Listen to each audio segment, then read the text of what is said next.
Hello, everyone. Wow. Hope you guys can hear me. Good evening, everyone. Good evening, everyone. I'm so excited to be here with you guys once again. Now, this is the last day, I call it the grand finale of the IYC Conference 2.0. Wow. Okay, guys, we've had an awesome time. We've had wonderful periods this in these 3 days. And I must confess that this has been one of my most profitable and one of my most entertaining and the most educative conference I've ever attended.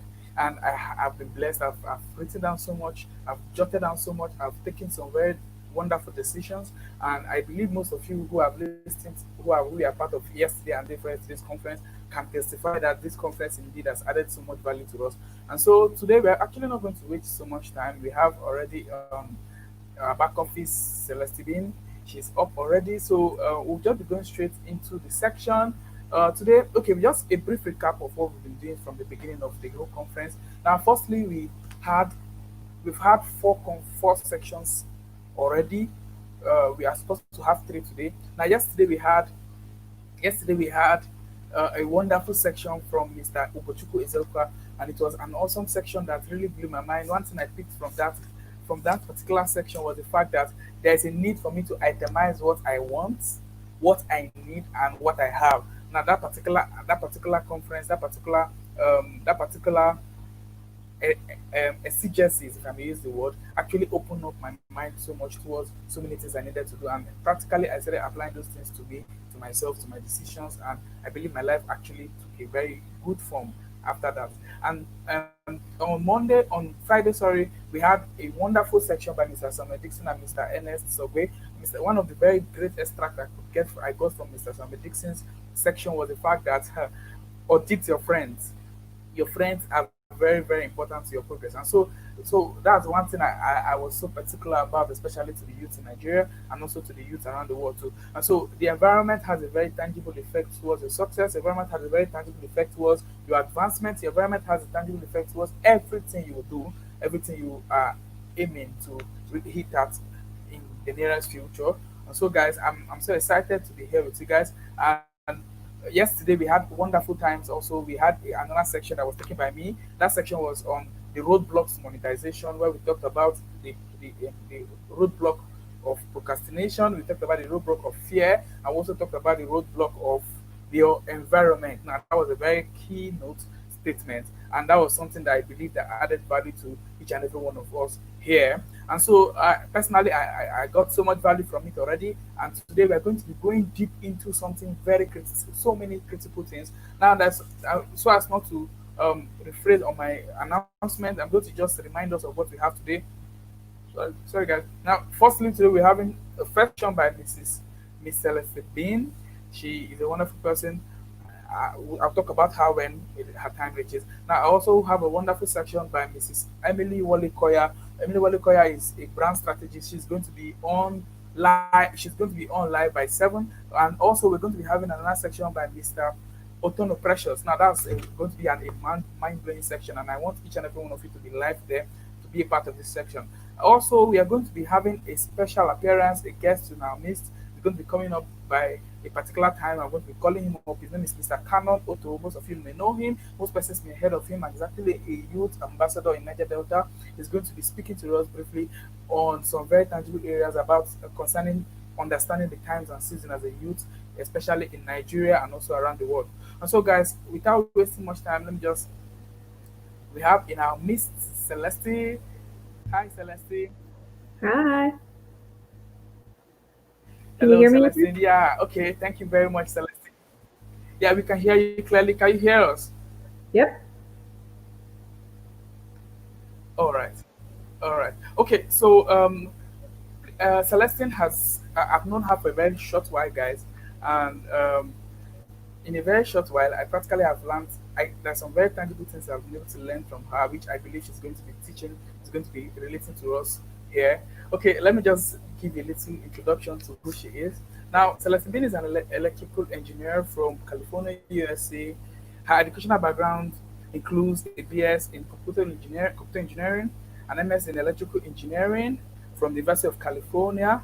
She's currently pursuing her MA in international security studies studies. All right, and so she's also from the University of Arizona. Okay, she currently works with the Benchmark Electronics, and she is an expert in anything that concerns electronics. Yeah.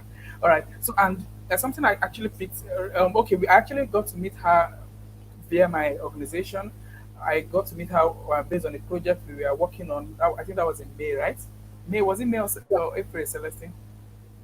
Was it May? All Yeah, I right. think so. Yeah, I think it was in May. Yeah, and and it was yeah, it was an awesome time. I confess. And one thing that I picked from her, which I know she may not have known, was the fact that she had a very concise plan.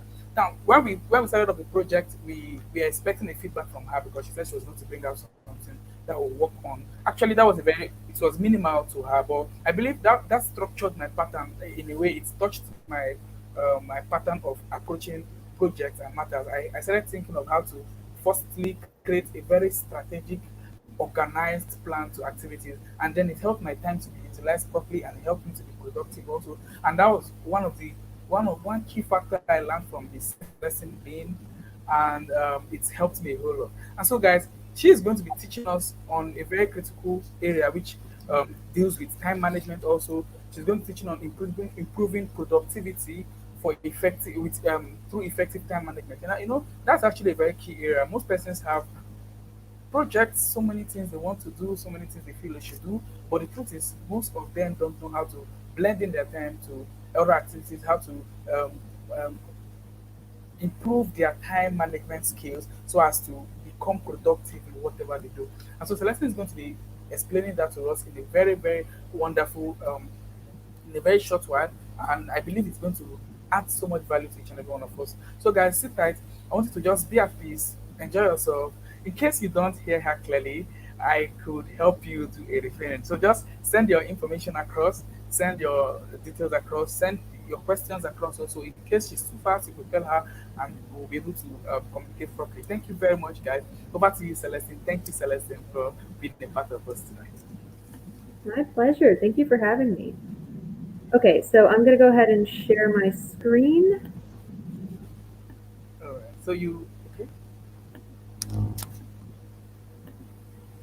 Okay. Can you see my PowerPoint? Um, yeah, I can't see your PowerPoint now. You can see the, Okay, so the landing page. okay, yeah, I'm going to add it now to the screen. Okay, yeah, Okay. Hello, everyone. So thank you very much for the introduction.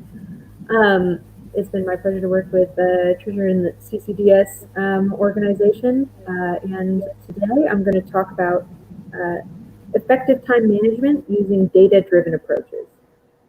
So everyone here is obviously someone who's very interested in achieving their absolute greatest and doing it in the most effective way possible. And so I have organized some principles that have really helped me get myself on track and working really effectively.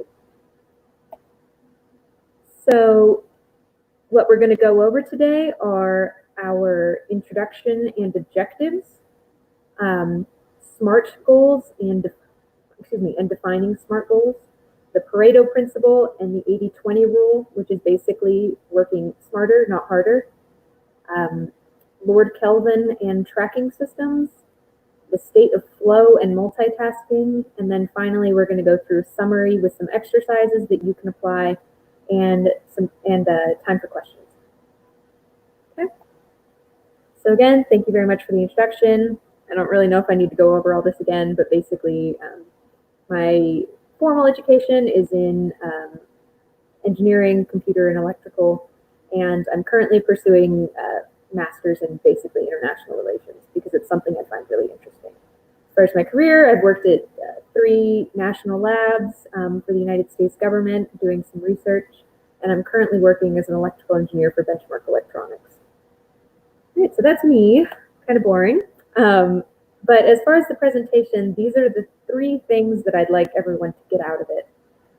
So the first thing is I want to introduce everyone to some leading theories in high impact leadership and quantitative productivity organization and optimization. So again, I think at least from what I know of this audience, you may already know some of these, but hopefully you'll see something you haven't seen before.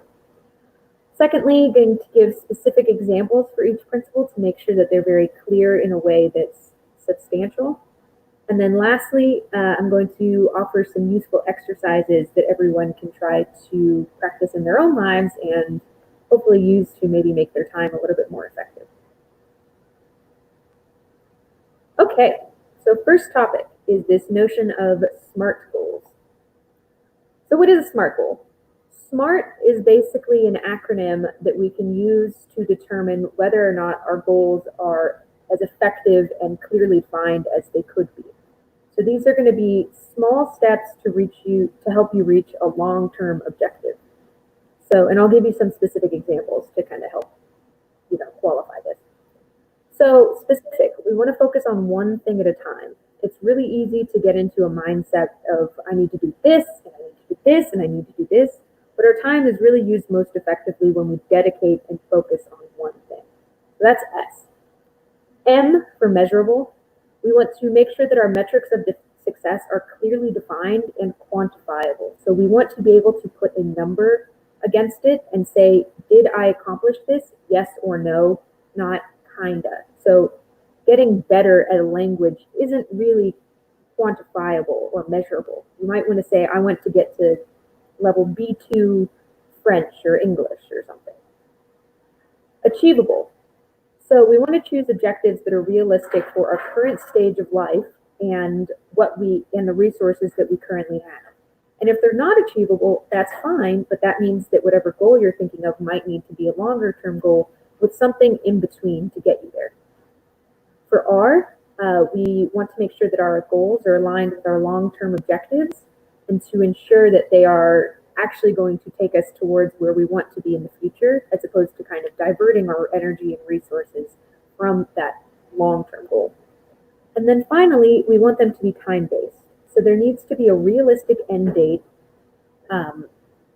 for something that can be achieved. We don't want something that's in this kind of mental future where it's so far away that it's hard to imagine doing it. So if I said that by next summer I want to be, I want to run a marathon, that's a little too far away to really feel it and feel the pressure of that deadline. So you want something that is close enough to both be realistic and achievable, and also put some pressure on you. So that's what SMART goals are: specific, measurable, achievable, relevant, and time-based steps to get you towards your long-term goal. So that's the concept. And then as far as kind of a system to identify a SMART goal, there's some questions you can ask yourself. Because sometimes, at least for me, I struggle with these concepts of a specific step. How do I really make sure my goal aligns with that? So for specific, we can ask ourselves, what is one specific thing that is going to get me towards my long-term objective? Not a bunch of things, just one thing that I can focus on every day until it's done. Measurable. Again, what is a quantifiable metric with which I can measure progress? Did I make 10 calls today? Did I send 5 emails? Did I finish 2 reports? Then we have achievable. Is this goal realistic for my current stage of life? And is it something I have control over? Because you don't really want to choose a goal that has some element of luck to it necessarily, because we can't control that. We want this to be something that is appropriate for our stage of life and appropriate for the resources we have. And finally, we need to make sure it's aligned, like I said, with our long-term objective. This one's pretty straightforward. And then again, what is the end date that this can be achieved by? And if your goal matches all of these, then we can say it's a SMART goal, and that's probably a really good use of your time to work towards it. Those are kind of some questions you can use to determine whether your goal is actually in this framework. So as far as an example, if I'm in sales, saying I want to boost sales is really flimsy and nebulous. How at the end, how do I know if I've actually achieved that? If I get one more sale than I did last month, that doesn't really tell you much. So a way that we might want to refactor that is something like this. So my long-term objective is to increase my customer base by 300% by the end of 2021. During Q3 2020, I want to generate 30 sales by making 10 cold calls daily. using connections from LinkedIn. So we can kind of break this down. So this first sentence about increasing my customer base by 300% by the end of 2021, that's a long-term objective. So we can determine that this goal is relevant to our kind of eventual future that we want to be.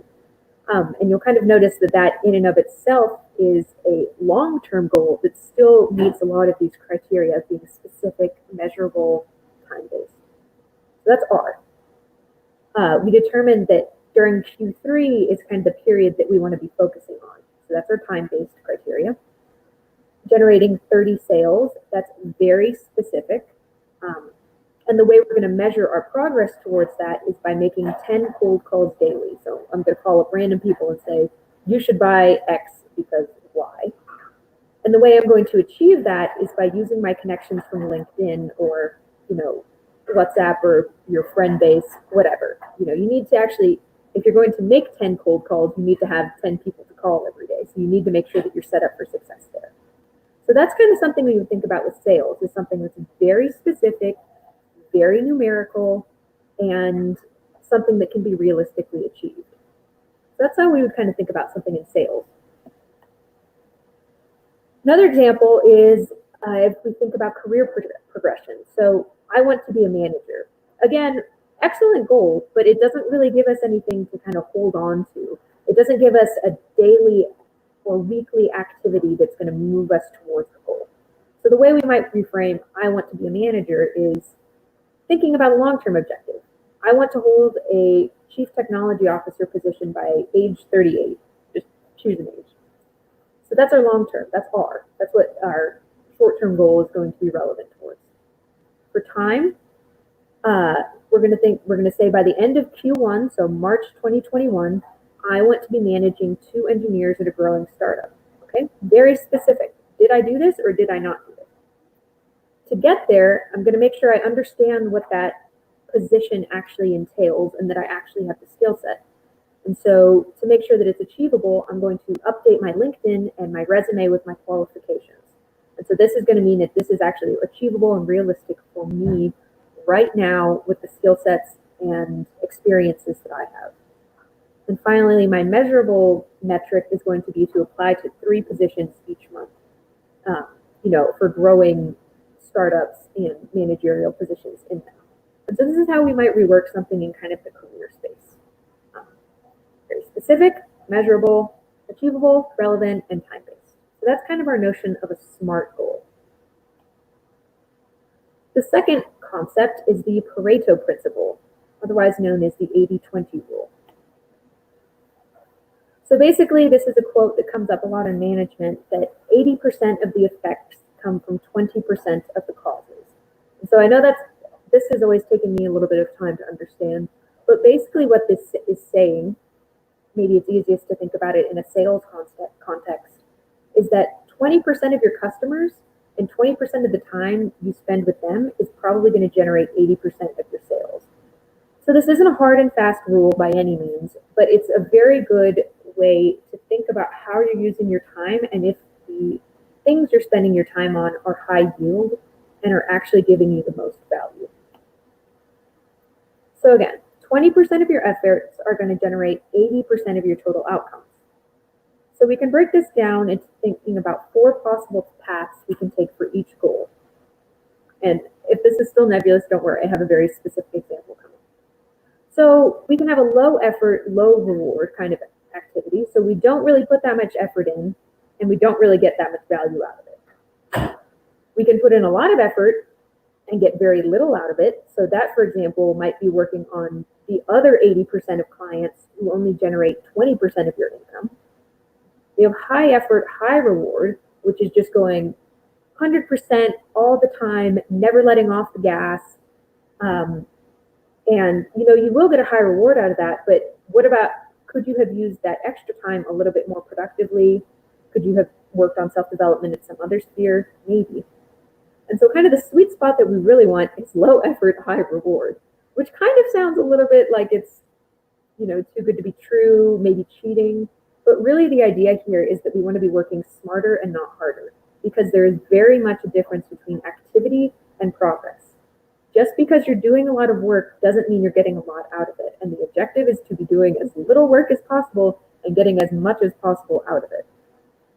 So I think kind of applying this to the idea of a student makes it very, I think, makes it, grounds it a lot better. So if we're thinking about a student who's in university, high school, whatever, there's kind of a couple of different paths we can take where our ultimate goal is that we want to be a good student. We want to get high marks and get into university, grad school, whatever. So kind of our low effort, low reward path that we could take is study at the last minute and plan study sessions, but not really end up doing them, maybe procrastinate, which we won't do anymore because we learned some techniques how to avoid that. But so this is the low effort. This is low effort, but you're also really not going to get much out of it. Other option is high effort, low reward. So you're putting in a lot of time, but you're not really getting much out for your efforts.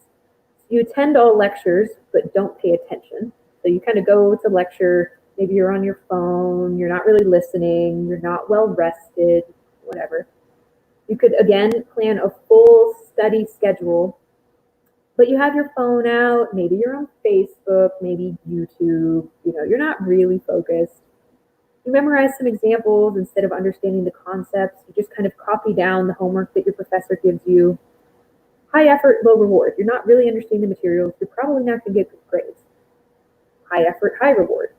You go to every single lecture, pay attention, you study every single day, you do every single problem that's ever been assigned on the subject, you memorize all the solutions, and you never see your friends, you never go out, nothing like that, but you get good grades. So if you had to, now this isn't a bad thing, at least you're getting the outcome you wanted, you're getting good grades, but really what we want is this lower effort, high reward. So you want to attend key lectures, make sure you're deeply understanding the principle of the topics rather than just doing exercise after exercise, problem after problem without really understanding what's going on. If you can, obviously without cheating, and you can get past papers, you want to see what kind of questions were actually asked to see and make sure that you are spending your time most wisely. So maybe your physics professor is focusing on, torque instead of force and thinks that's a more important concept. Maybe you want to do more problems and understand torque a little bit better. And then lastly, using your resources. Talk to your professors. Figure out what they think is the most important. Not only will this make sure you're actually understanding what they're trying to get across to you, but this will make sure that you are spending your time most wisely as you study. So that's kind of really where we want to think. Don't just do things for the sake of doing them so you're busy. Make sure that what you're doing is an effective use of your time. So that's the Pareto principle, is the name for this 80-20 rule. And it applies really broadly. And again, this is one of the ones that was hardest for me to really kind of understand and adopt, but I strongly encourage you to look at how you're spending your time and make sure that you are using it, so that all of the activities you're doing are actually paying off for you. Because there's a surprising number of ways that you can cut that out. Do you really need to be sending emails every hour of the day? Probably not. And so now we go on to the next concept about tracking systems. So William Thomson, also knighted as Baron Kevin, is the physicist who came up with the concept of kelvins, which is, basically the absolute 0 degree for temperature. Not really relevant, but kind of a fun fact. And basically, one of his big principles was that if you cannot measure something, you cannot improve it. And so this very much goes back to the measurable specificity of our SMART goals. If we don't have a way to track something and check whether I have actually made progress on this, there's no way you can ever improve it. There's kind of a corollary to this principle, kind of a parallel, that basically says what gets measured gets managed. So if you're not focusing on something, you're not tracking something, you never really have any confidence that it's going to improve just by itself. This needs to be something that you can look at every day and say, I have made progress. Again, I made 10 cold calls. I applied to 3 jobs. I did 15 practice problems. Whatever it is, whatever works for you, you need to be able to measure it. And that's where we get this concept of tracking systems. So if you only take one thing away from this, I hope it's tracking systems. Basically, what we want to be able to do is to generate data to reflect upon. So, am I accomplishing my tasks each week, each day? What trends can I identify from my past week? And how can I use this to improve next week and make sure that maybe if I'm getting distracted by something, that I put systems in place to avoid that kind of a deviation from what I should be working on. And what I do want to emphasize is that I'm not talking about a to-do list. A to-do list is very different than a tracking system. But while we're on the topic, I have some recommendations there too. So what I've really found effective in creating lists of tasks that I need to accomplish is having 4 categories. So the first category, what do I absolutely need to do today? And I try to limit that to no more than 3 tasks. These are the absolute highest priorities. Someone's gonna die if I don't get this done today. It needs to be done. It needs to be done first. So that's what I need to do. Then I'll make a category indicating what I could do. So these are maybe kind of filler tasks. Maybe I have a little bit of downtime. Maybe I'm in a meeting that I'm not really focusing in because it wasn't a good use of my time. These are kind of smaller tasks or maybe just lower priority. Maybe it's something that's due later in the week. And then at the end of the day, I'll review both of those categories and see what did I actually do. And I'll cross off everything that I completed and we'll leave everything that still needs to be done. And then that'll go in my 4th bucket, what I need to do tomorrow. So in this case, I had these 3 tasks. So it looks like I didn't order the components that I needed. So we can see that kind of here if you can see my mouse. And so that becomes the absolute number 1 thing that I need to do tomorrow. And every day before I leave the office, I make sure that I have a list of things that need to be accomplished for tomorrow so I don't have to spend that mental effort first thing in the morning just getting my task list down. I get into the office, I'm ready to go, I'm ready to do a bunch of good work. So that's a to-do list. To emphasize again, this is not what I'm talking about with a time tracking system. What we want to be doing is actively cataloging what we're doing, forcing yourself to be honest about how you're spending your time, because sometimes it's a little bit easy, I think, to say, oh yeah, I spent 5 hours working. But, you were talking to a coworker during it. Maybe you went up and got coffee. Maybe you were checking your email. Maybe Facebook opened up magically, et cetera, et cetera. And we want data that we can use and then analyze. So I recommend one of 2 systems. You can do it with either Microsoft Excel or Google Sheets, or just use an old-fashioned pen and paper. And so I know this slide has a lot on it, but bear with me. So what I will do, and I don't do this absolutely every week. I try to do this at least 2 weeks a month to make sure that I am using my time effectively, is that I will take a Word document, an Excel document, and I'll divide my days into 30-minute increments. So you can see here, I'll have my day start at whenever, 8 to get 30, and I'll have 30-minute sessions all the way to whenever I leave. And so what I'll do during the day, and I try to do this for at least a week at a time whenever I do it, is, just whenever I go up to go get coffee, I have a moment down, I'll track whatever I did in that half-hour period. And then I'll give it a score.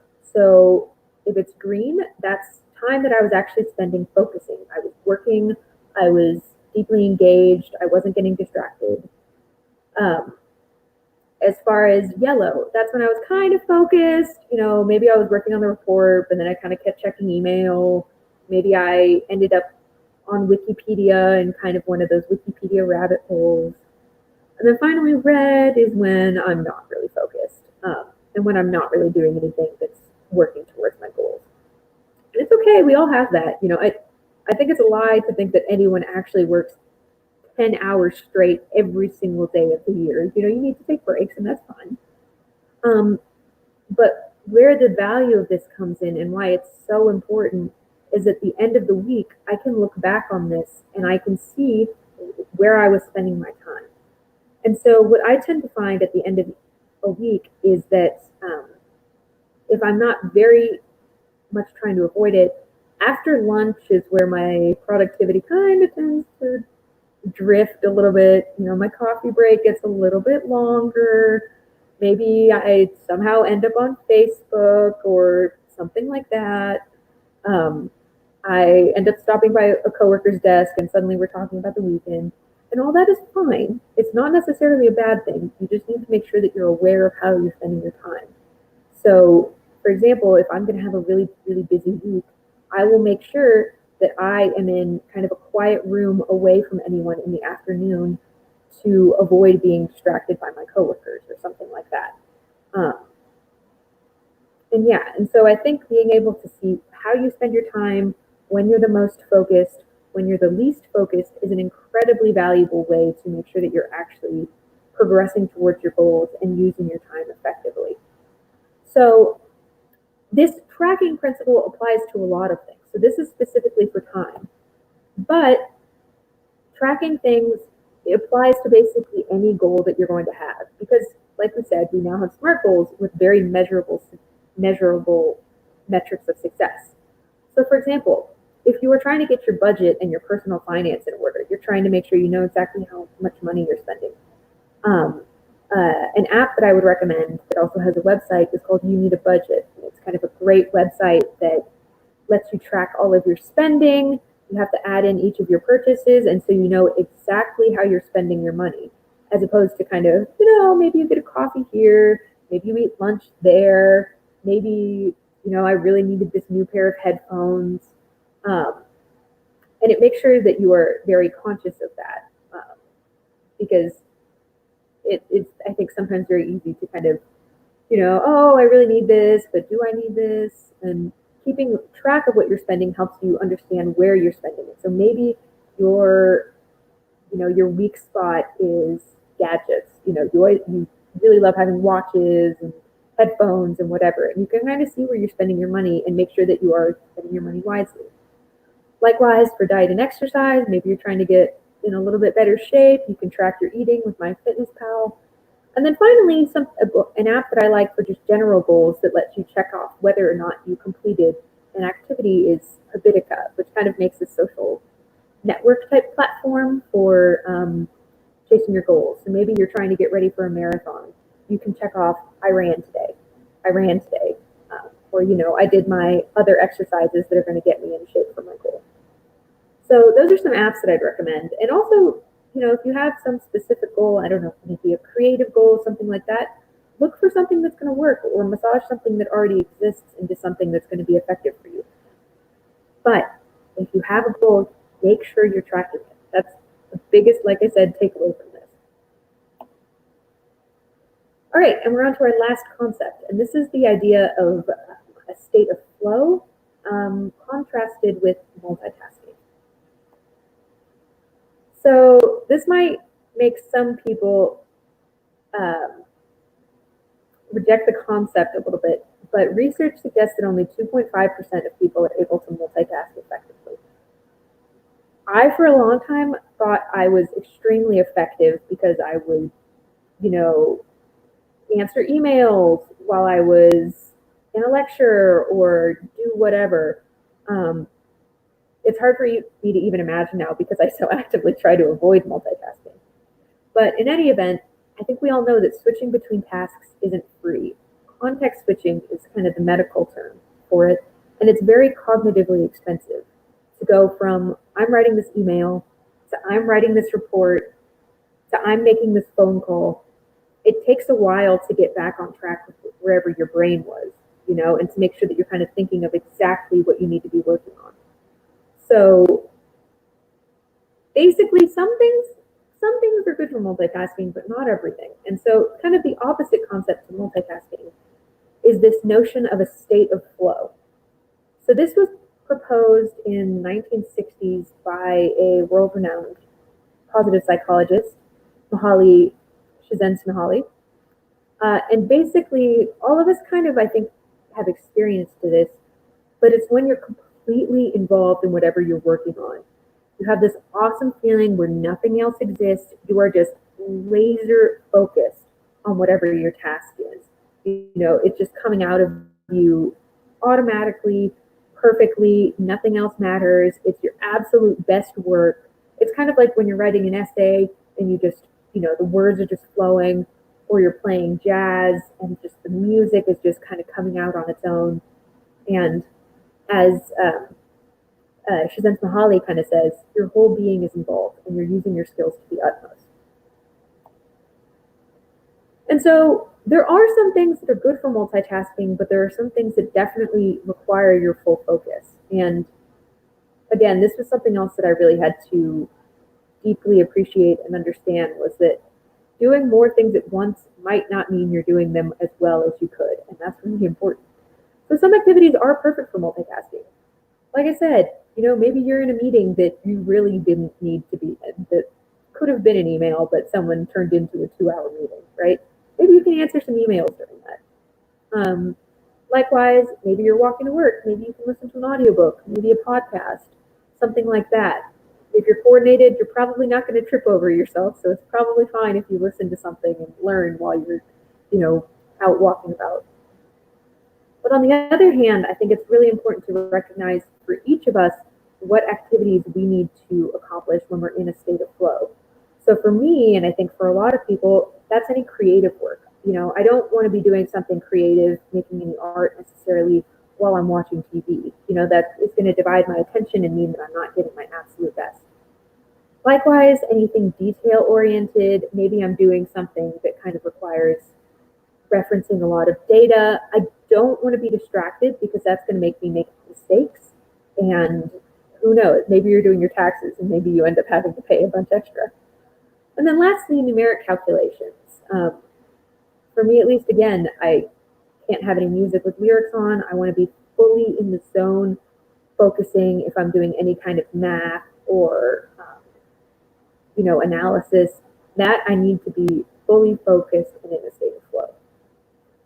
And so as far as getting and staying in flow, I have a couple of recommendations. And again, I think a lot of people kind of know about this intuitively, if not kind of this specific concept, but maybe some things that you can try. So as far as getting into flow, it's really helpful to create a physical environment dedicated to your work. And I know especially, I don't know how many people are stuck at home who are watching this. I know that can be a little bit difficult to find a designated workspace.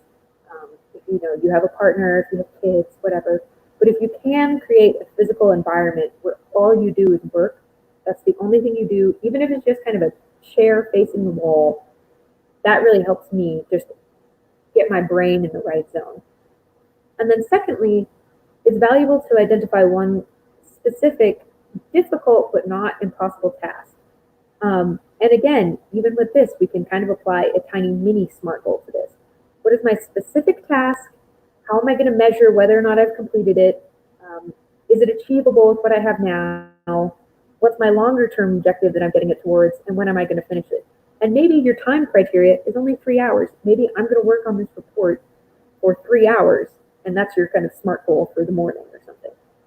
And then lastly, something that we all need to do is determine when we work the most productively. For me, I like being awake as soon as the sun rises. That's when my brain is working the best. That's when no one else is awake to distract me. That's when I get my absolute best work done.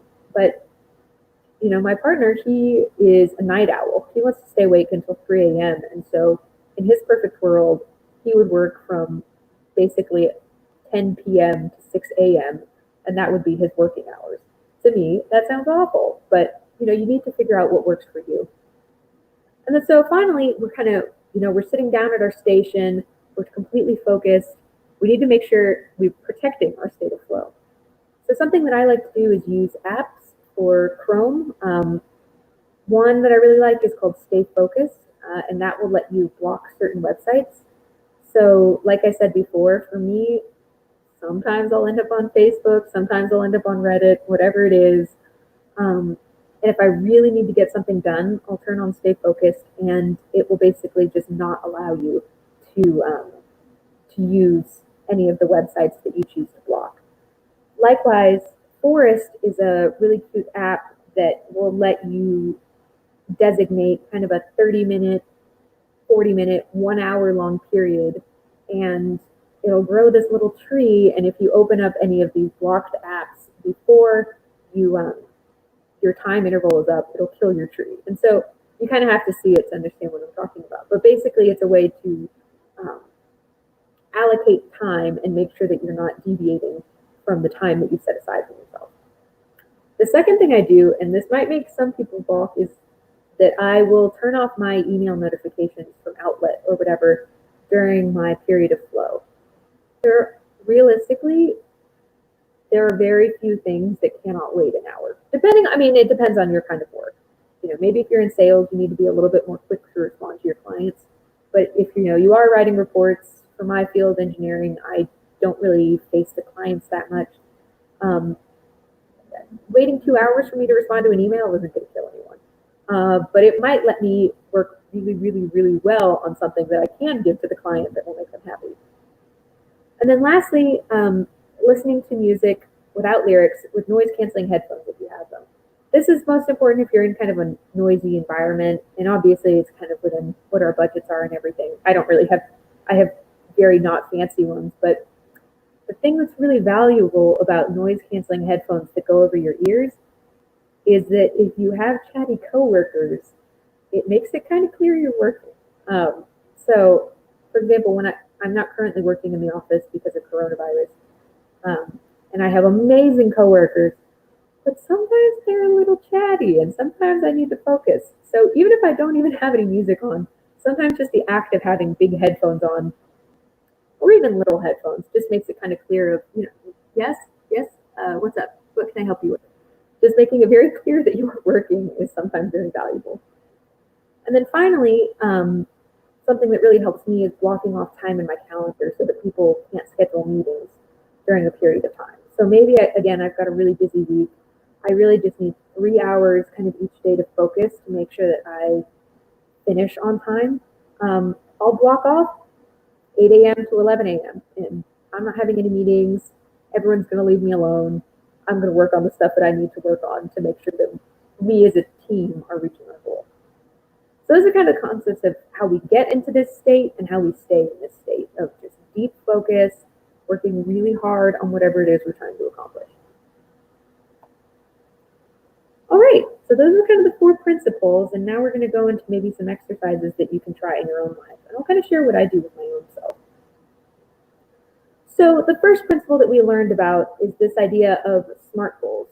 So goals that are specific, measurable, achievable, relevant, and time-based. So what I would encourage everyone to do is identify 3 SMART goals for yourself. And again, we want to make sure that we are able to focus on them. So I would almost recommend doing them in different spheres of your life. So for me, what I try to do is I try to have a professional goal. So for my career, a personal goal, just something that I want to work on, and a physical goal. So for me in my professional career, actually the management one was pretty close to home. I would like to be in a position of managing some engineers in a software company. So I am looking at updating my resume and stuff. Obviously, we have to be flexible with some things. For example, coronavirus is kind of changing everything, but that's kind of what I'm working towards. Is I'm making sure my resume is updated. I'm still applying to jobs, stuff like that. So for my personal life, I'm learning French. So I take a couple French lessons a week, and my goal is to be B1 by the end of 2020, and eventually to be, fluent in French, or as fluent as I can get. And then finally, for my third goal, I would like to run a marathon. And so I would like to run a marathon by the end of next year. And so what I'm doing in the meantime, by the end of this calendar year, is I'm running progressively longer distances to get up to a 10K distance. So those are just kind of some examples. The Pareto principle, 20% of effort generates 80% of results. So, and this kind of ties into the tracking system very much. But look at how you're spending your time and see what things you're executing that are actually getting you towards the things that you want. So again, with the education, that one hits kind of close to home because, again, I'm sure for a lot of people here, we're all here on a Sunday night for personal development, I'm sure a lot of people tend towards the high effort, high yield kind of thing. I know I certainly did, especially as a student. You know, I wanted to do every single problem. I wanted to get every single question right. And you should want to get every single question right. But I think there are ways that you can use your time more effectively. You know, I could have spent more time talking to my professors and seeing what they thought was the most important. Okay, so that's kind of the second thing we talked about. The third thing is tracking systems. And I beg everyone just to try the time tracking for 1 week and see where your time is actually going. Because when I first started doing this, it was kind of a wake up call. I definitely was not using my time as effectively as I thought I was. There was definitely a lot of coffee breaks. Um, and kind of the secondary benefit of tracking your time is that it makes you aware when you're off topic that you're going to have to write down, oh man, yeah, I was on Reddit for an hour and I really should not have been. And it kind of is a little bit in the back of your head that, you know, I should be working on this and I'm not. So, kind of two benefits of a tracking system there for your time, but likewise, super valuable for your goal. That's the tracking system really fits in well to the measurable part of a SMART goal and making sure that you are actually tracking towards that. And then finally, flow and multitasking. You need to figure out what works for you. If you can multitask, you might be part of the 2.5%. It's entirely possible. But you should also figure out the tasks where you do need to focus.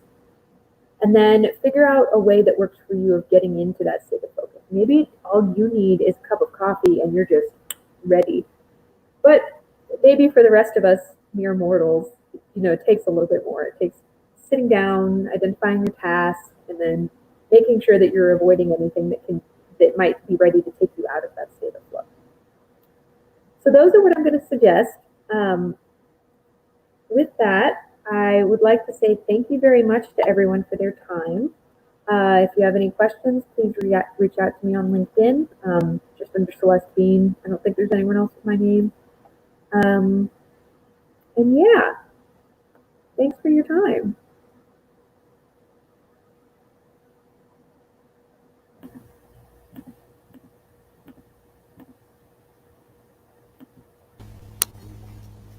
All right, thank you very much, Celeste. Sincerely, this was really an awesome time here. My pleasure. I practically have not. Okay, so guys, if you have questions, so just drop it on the comment box. Let's take it quickly. Drop up your questions now in the comment box. If you have a question, so our streaming is a bit. This live section is a bit is lagging a little behind with Facebook. So you take like 2 minutes before persons hear what I just said now. So we may just expect a little the questions a little time from now. Okay, so personally, I must tell you that this has really structured so much. I personally had a little challenge lately. I realized that I was getting involved in so many activities, and I was practically multitasking, but I realized I was no longer effective in most of them.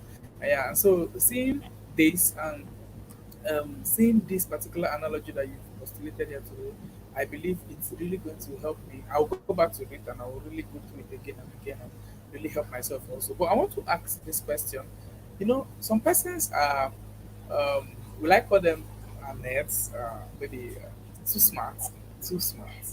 Like they have the capacity of doing so many things at a time and practically a little more smart than most persons. And what would you really advise such persons in terms of being effective? Because it's looking like like okay, for a practical example is someone like me. I feel I can do almost everything I lay my hands on, and it makes me even make mistakes sometimes, and sometimes also it makes me uh,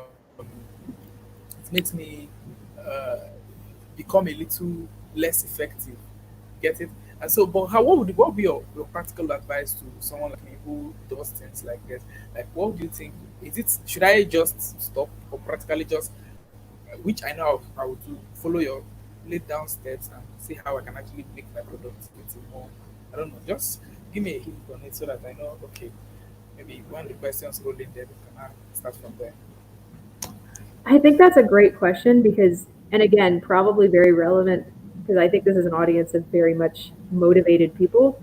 because I absolutely struggle with the same thing of, I'm so excited by how many things there are to do in life that it's really easy to, oh, I need to do this, and I need to do this, and I need to do this.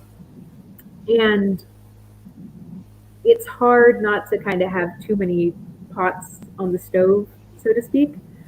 And some advice I got from my mentor um, pretty recently that has been super helpful is to think of your life in seasons.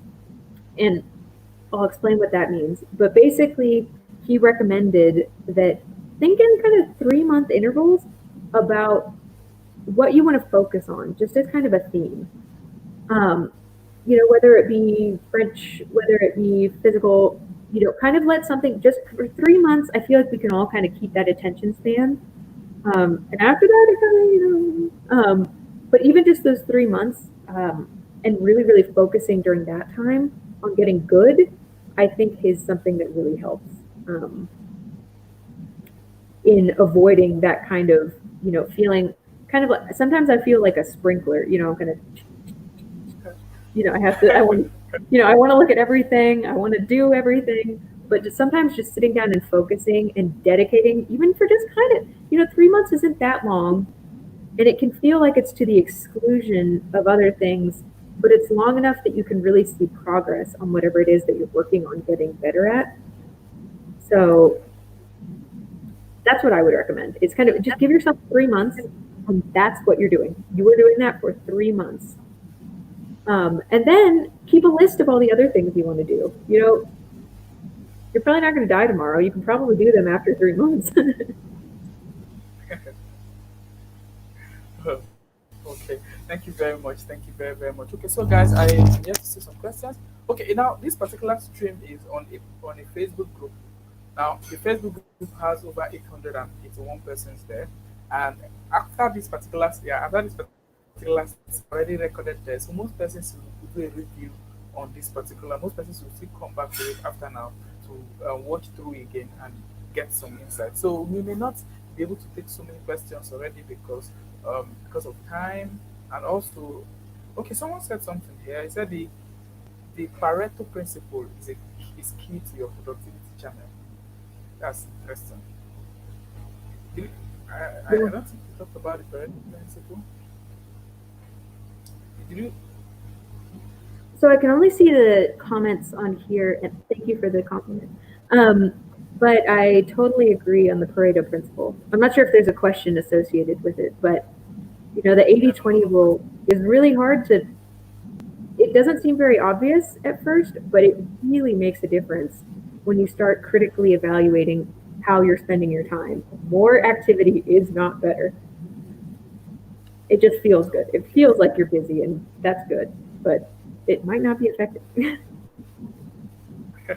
All right, thank you very much, Celestine. I'm very grateful sincerely for such a wonderful time to have you in our midst. Sincerely, I must confess we've gotten so much value from what you've your presentation, what you told to us, your teachings today, and I must tell you, this is going to help practically the youth of in Nigeria over here in Nigeria to be able to structure their times for productivity, the way to structure themselves for productivity. Sincerely, this is actually key for success. This is a very key area that most persons have found very difficult to be able to enhance their productivity and ability in monetization.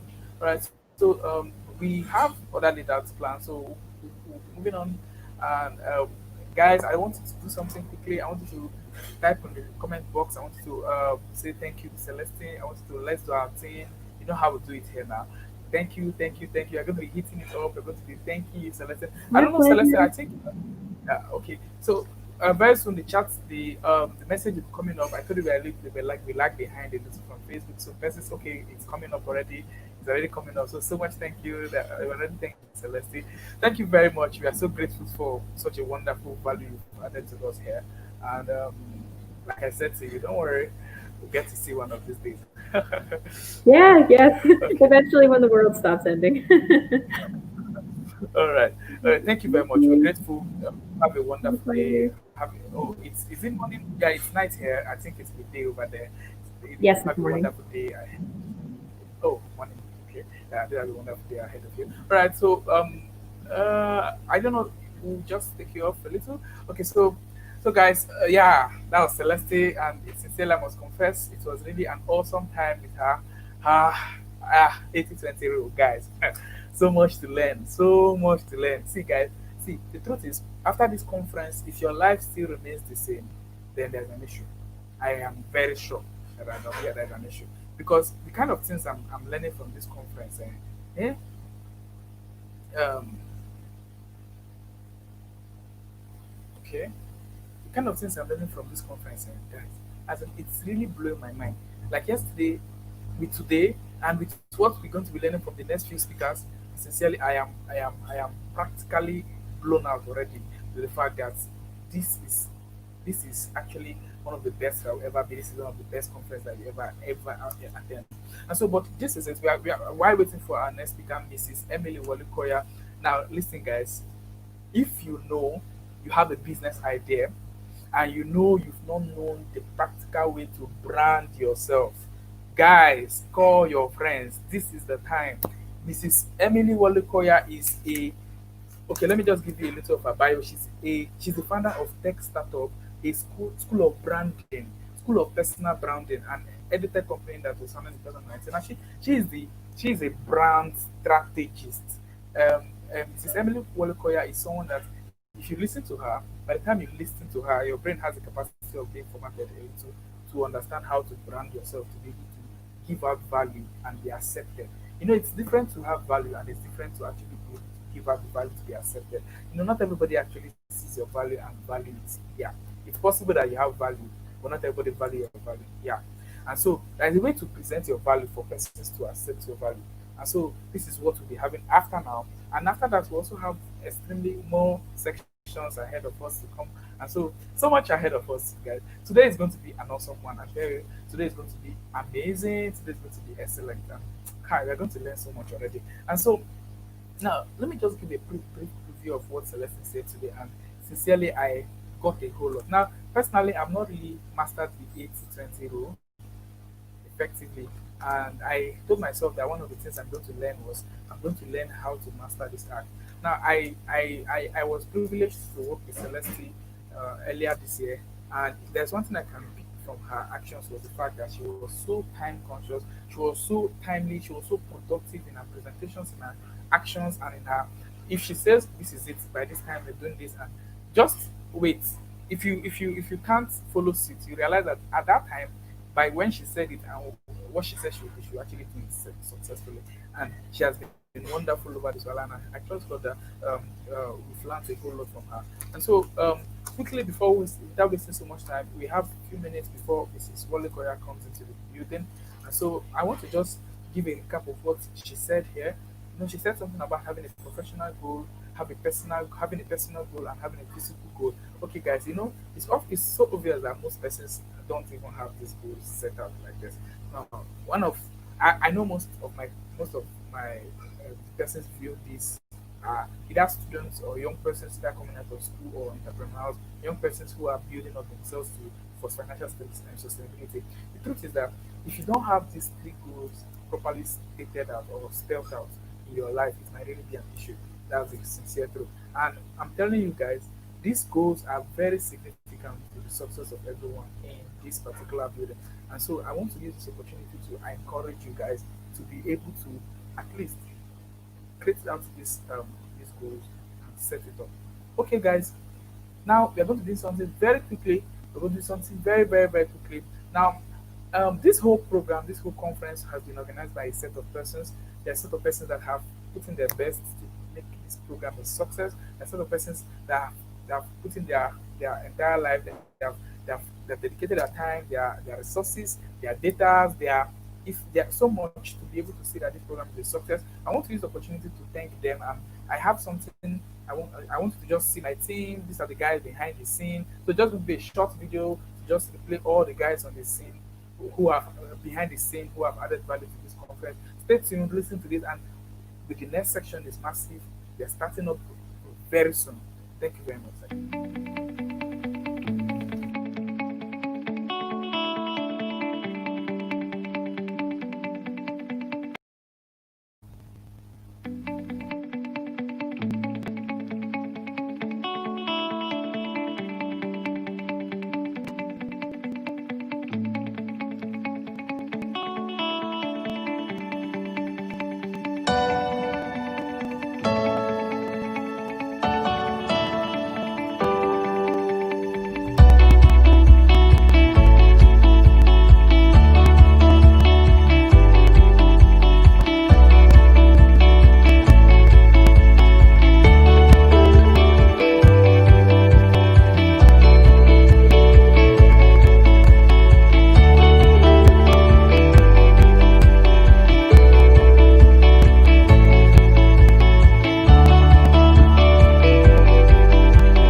All right, guys, welcome back. Thank you very much for the time. Sorry for the little break. Now, we are going to be having a very wonderful section now. We're going to invite. I told you guys earlier today that we're going to be having a special appearance by a very close friend of mine, someone that I got to meet recently, and sincerely, I must tell you, it has been an awesome time knowing him. So,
can you hear us, sir?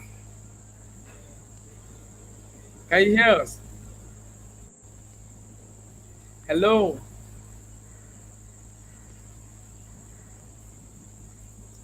Can you hear us? Are we audible, sir? Can you hear us?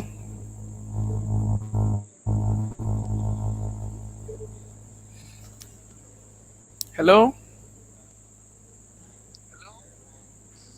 Hello, hello, and good Yeah, yeah. evening. Can you? Good evening, Mr. Cannon. Can you hear us?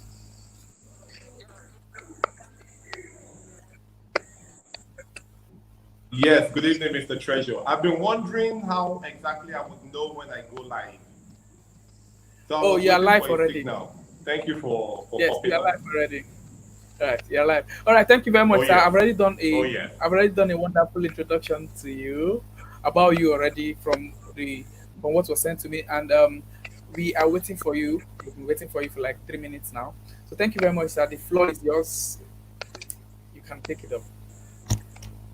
Okay, now, okay. Before I, sorry, I was supposed to do this Okay, before thank you I. very much, Mr. Treasure. And Okay, yeah, like I said, he is actually going to be talking to us on a very specific area that pertains to the youth of this society, and it's specific to times and season. Now, we need to understand the times and season, and Mr. Otto Cannon is going to be giving that particular exegesis to us so as to properly get ourselves abreast to what is really going on and how we could actually become expert players in either the advancement and also getting advanced through this system. All right, Mr. Cannon, you're up. Thank you.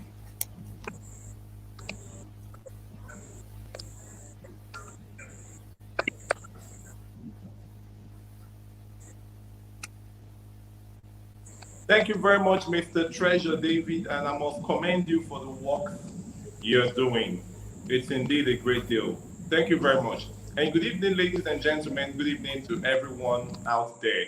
I really wish I would have been able to see you all so as to understand exactly whom I'm talking to, see your beautiful faces, and I love to always have an interactive session whenever I speak. But nevertheless, it's always a thing of joy speaking, especially speaking to young people, speaking to youth.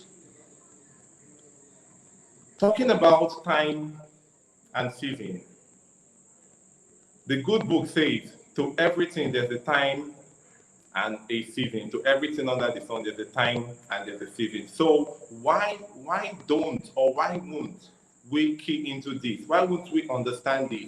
Why won't we try to be in alignment with this? I think the first thing we all as young people must do is learn to volunteer.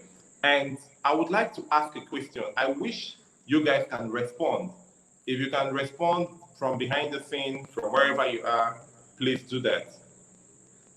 If a tree falls and no one was there to hear the tree fall, did that tree make a sound?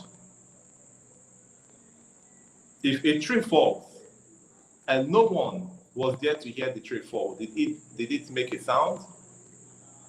I would come back to to your answers after my talk. I will be real quick and brief. What is volunteering? What is volunteerism? It's the act of doing something free for people, for an organization, for a government, something that you should be paid for. Is the act of doing it free. But but it's also a sacrifice you're paying. It's also a seed you're sowing. All I've become or all I am in life today is primarily as a result of the fact that I've chosen to volunteer. When you look around you, I think this was inculcated in me. This was instilled in me from my dad. When you look around you, you see millions of issues happening around you, troubles, challenges, mayhem, ills and odds. But why we are a different set of youth is the fact that we wouldn't, we shouldn't just sit and complain, sit and apportion blames and rain insults and abuses on the government, on those we think should be solving that problem, on those we think should be fixing that problem. We we have the mandate as change agents, real change agents, to to to hone the affairs of things, to spearhead things, to pilot things, and drive home the desired change. When you talk about challenges the world is facing today, they range from environment issues to education to social welfare to equity and equality to peace and justice. There's a lot. If you now say, okay, let's talk about environment, you see that there are so many issues around the environment. We have issues like waste management, plastic pollution, flooding, deforestation. It's also a lot. Climate change, global warming. When we talk about education, you see the fact that Nigeria has the highest number of out-of-school children in the world. In the world. That's a whooping figure. You talk about peace and justice. You see that our justice system is not exactly where it should be. You see that there are troubles, mayhem, conflict everywhere. One group is fighting against the other. Community versus community, militant groups. They give themselves different names. But the truth is, we all have a voice. I would make you understand why all of this is in alignment with time and season. We all have a voice. But some people would say, not be only me go do the thing, not be only me go solve the problem. There was a time when I organized a tree planting event, and my campaign was very loud. I'm sure my profile has been read to you all. I run a recycling company where we recycle plastics to curb and ensure sustainability in waste management. I also run an environment organization where we advocate for the embrace of the culture of recycling as a sustainable means of waste management, and we advocate for the embrace of the practice of tree planting to mitigate the effect of climate change and global warming. We've done all of that. We do all of that, and we'll keep doing more. There was a time I was organizing a tree planting campaign where we were supposed to plant 5,000 trees, and my campaign was very loud. I go very radical with my campaign, very radical. I'll bring it to your faces. You must hear it. It's either you're part of it or not, but you must get the gospel. You must get the message. And someone who was supposed to be someone I admit told me something shocking. He told me, Otto Cannon, you too, they worry yourself. Do you think only you can change the world? I told him, of course, yes. Because the change we seek in our world today begins with us, begins with you and I. It begins with the man in the mirror. You are the change you've been waiting for. That change you've been craving, it's you. You are the change you've been waiting for. And the truth is, when you let your light shine, when you choose to let your light shine, you automatically give others the authority and permission to do the same. You automatically give others the confidence to do the same.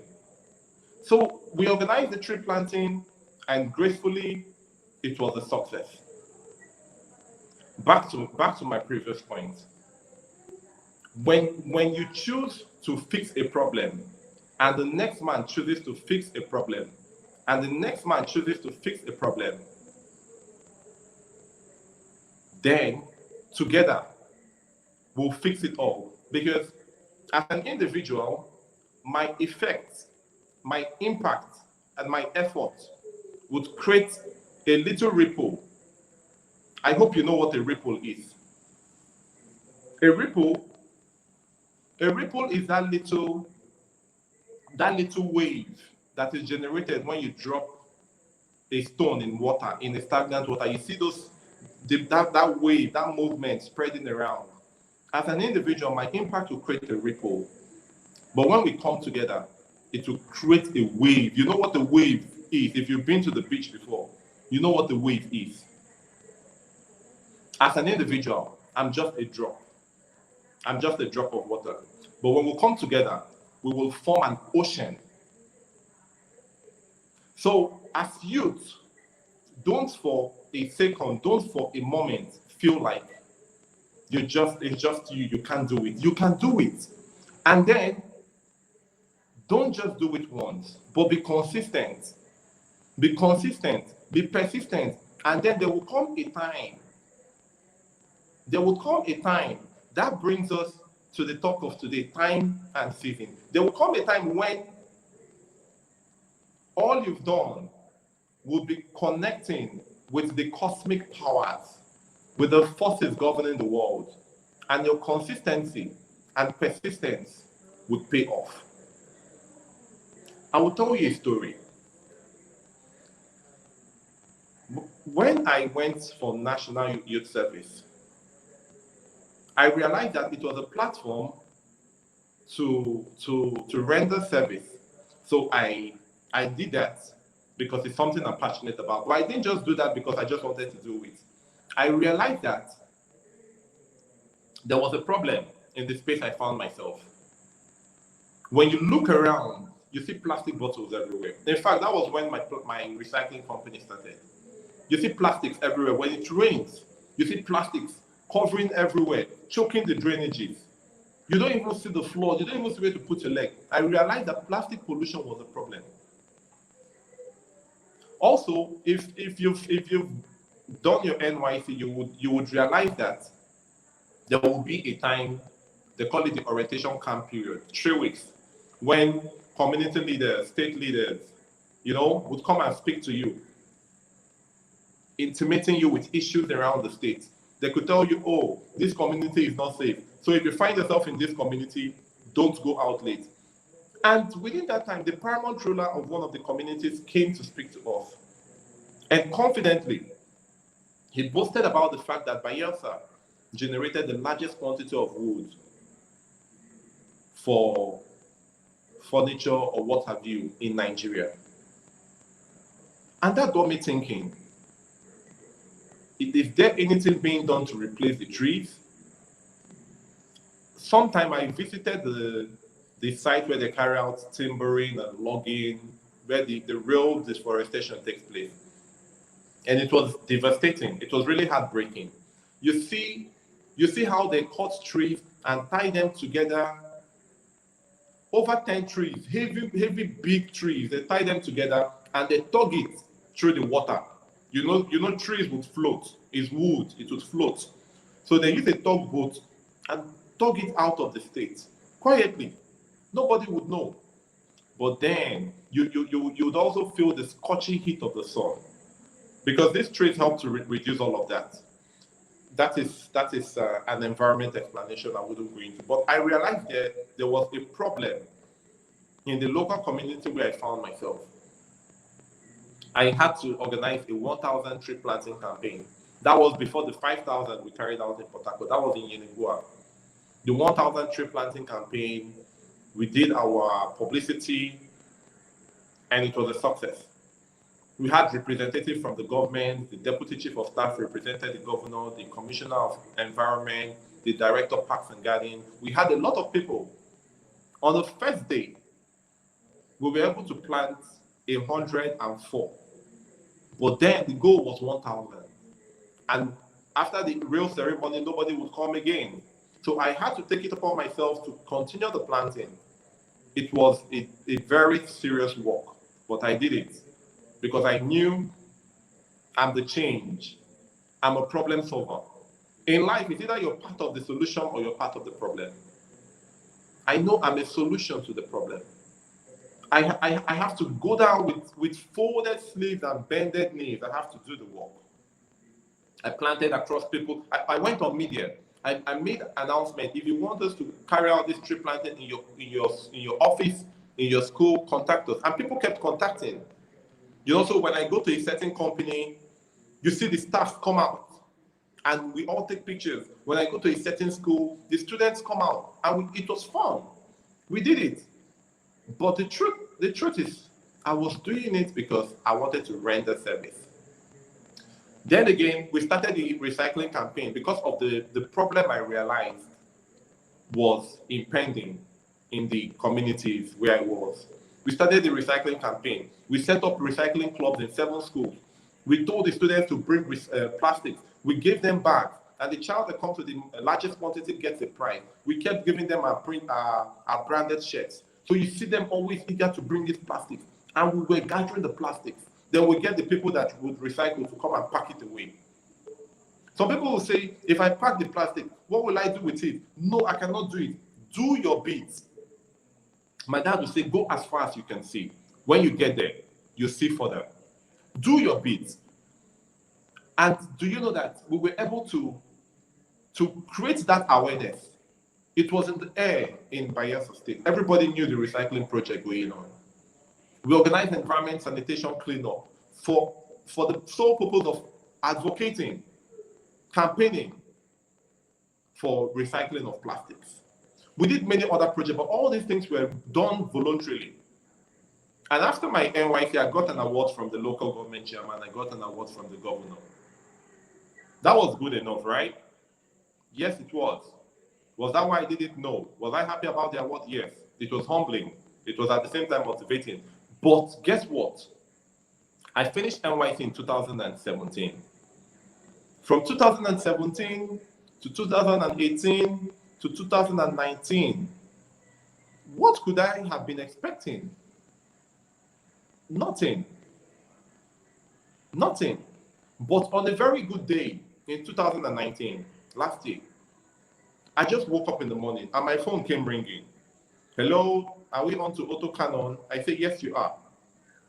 They said, congratulations. You've been invited by Mr. President to Aso Villa for being one of the outstanding core members in the last 5 years. Whoa. My eyes got teary, but you would agree with me that those were tears of joy. Mr. President, Aso Villa, I never saw that coming. I never saw that coming. I would also tell you a story. There are lots of stories I could share. I believe when we have opportunities to speak like this to young people, we should share our experiences. We shouldn't just come and talk about things we downloaded or uploaded from the internet or books. We should share our real life experiences. I have loads and tons of stories I could share, but because I see that I have limited time, I will just quickly share the story of my elder brother. My elder brother, while in Lagos, also during his NYC, he was posted to a bank, Zenith Bank, and they were paying him about 150K. And if you've ever served, you would know that you don't have such privilege as a core member. You won't have, the maximum they pay corpers is 20K. It's now that government has increased their allowance. But if you get in your place of primary assignment, maximum they'll pay is 20,000. He got the place of 150K. But why driving to work every day? Why in the bus every day? He would look down the Third Mainland Bridge, and he saw that there was a ghetto community, there was a slum community, and he wondered, what exactly goes on there? How exactly do those people survive? How exactly do those children go to school? He chose to visit one day. He nearly got mobbed. Ordinarily, he would say, oh, these people don't want my presence, these people don't care. He cared about the fact that these children were out of school and these children needed to get an education. He knew working in the bank would afford him the opportunity to do that. Ladies and gentlemen, guess what he did? He tendered his resignation. And they thought he was mad. They thought he wasn't all right. He was mentally unbalanced because it was really stressful to get that position. And it's a rare privilege. But after so much pressure from him to resign, they granted him what he wanted, and he started a project to give slum children an education. To give slum children an education. You must have heard of Slum to School. Slum to School Africa is his organization. He didn't have money. He started with the little savings he had, which was very little, below 100K. But he carried out his campaign across the internet, across his little network.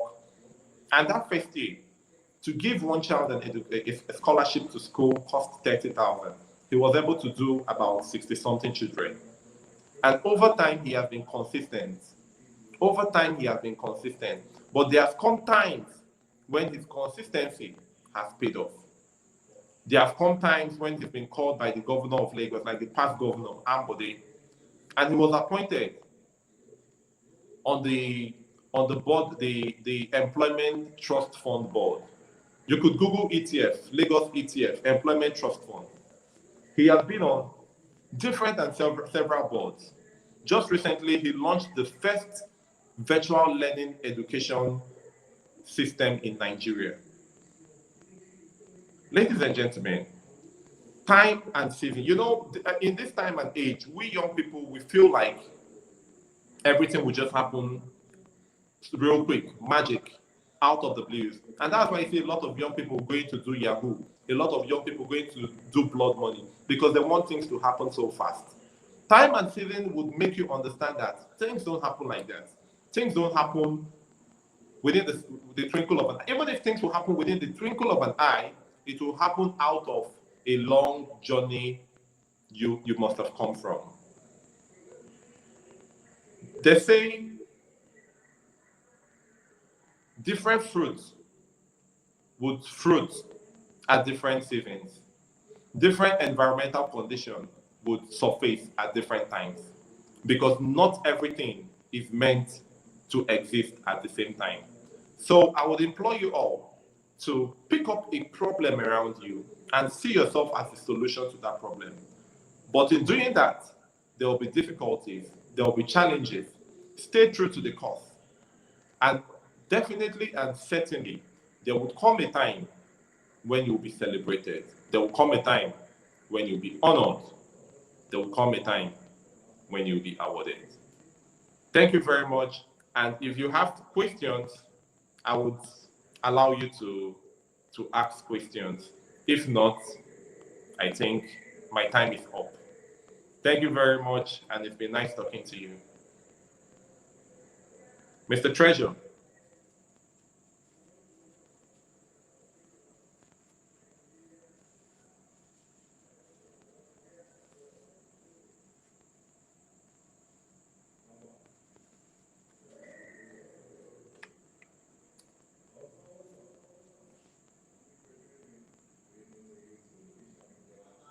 If you have questions, kindly go on and type your questions. I think there's a way the questions could be typed, and I would see it on the screen.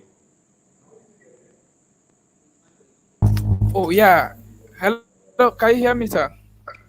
Okay, yes, that's the way the question can be asked and you could see it on the screen. So Oh yes, Mr. um Treasure. okay, so guys, we've heard a whole lot from Mr. Cannon. We are just going to quickly ask our questions if you have a question to ask, so that we could actually move ahead, because I'm having a feedback from Mrs. Wally where she's trying to like sign up and she'll be up very soon. And so guys, so let's just drop our questions quickly so that we could actually move ahead. I really wish I could see people like the Zoom meeting platform. You know, for a moment I Oh. felt like I was alone in my house talking. Okay, this actually acts. Okay, this is StreamYard. We use StreamYard to take it up, and so the system works in such a way that we only interface with we only interface with each other. You and the guest interfaces, but the persons who are only seeing you from the other end can't see them from your end. So the only way you could interact with them is if you log in through Facebook and interact from there. That's the only way you could actually interact. So some persons are really are Oh, thanking you already. Okay, oh, something thank I you want so to much. I ask. really learned a lot. I'm a problem solver. Oh, nice. Exactly. You are Thank a you, problem solver. So thank you very much. And there's something I imagine a world where oh, every one of us has that mindset of solving a problem. You have that mind of ensuring that the girl child gets an education. You have the mindset of making sure that we give equal preference to the boy child and the girl child. That Nigeria no longer has the largest number, the highest number of out of school children. That waste is no longer a problem. That power is no longer a problem. You might not exactly be able to do it all now, but over time, with your consistency and persistence, you will grow into becoming government. You will grow into becoming an authority.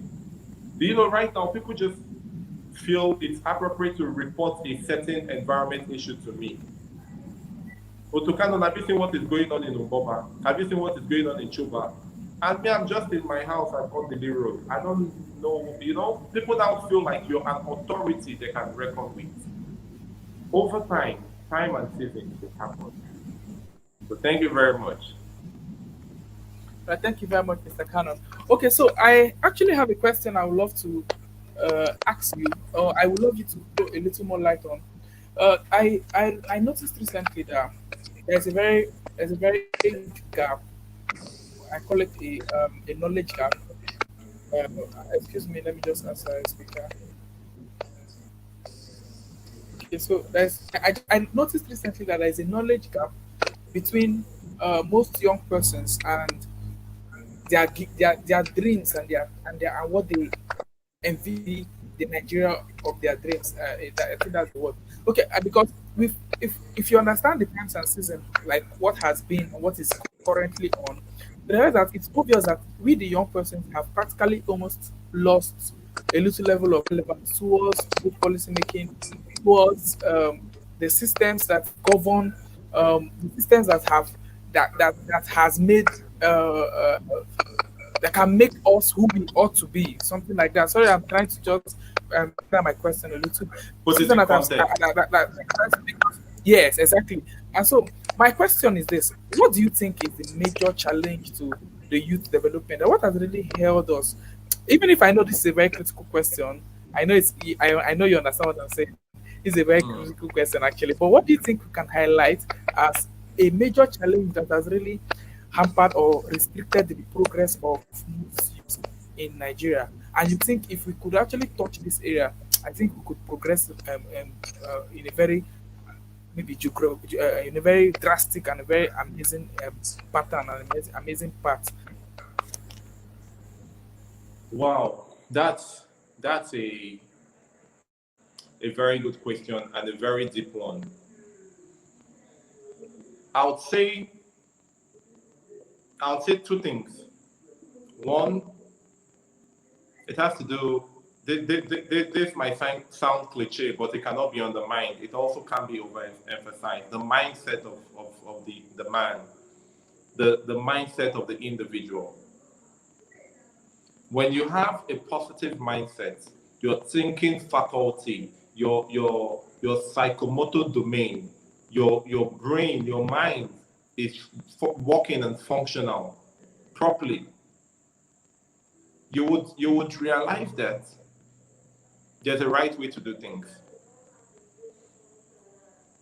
During my time in Yenigua, during my NYC, there was one of the projects I carried out. Do it right campaign. Just do it right. Irrespective, whatever you're doing, just do it right.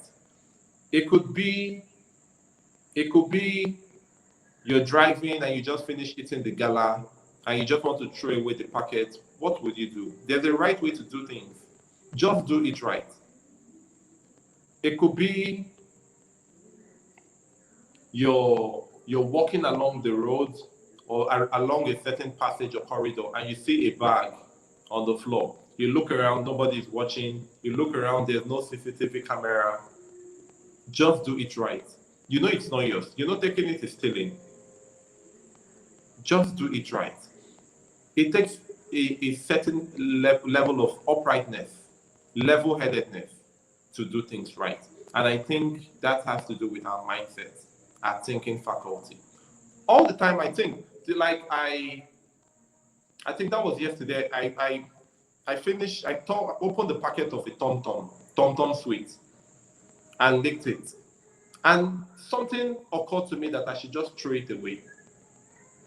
Then we were having a certain training just this week that passed.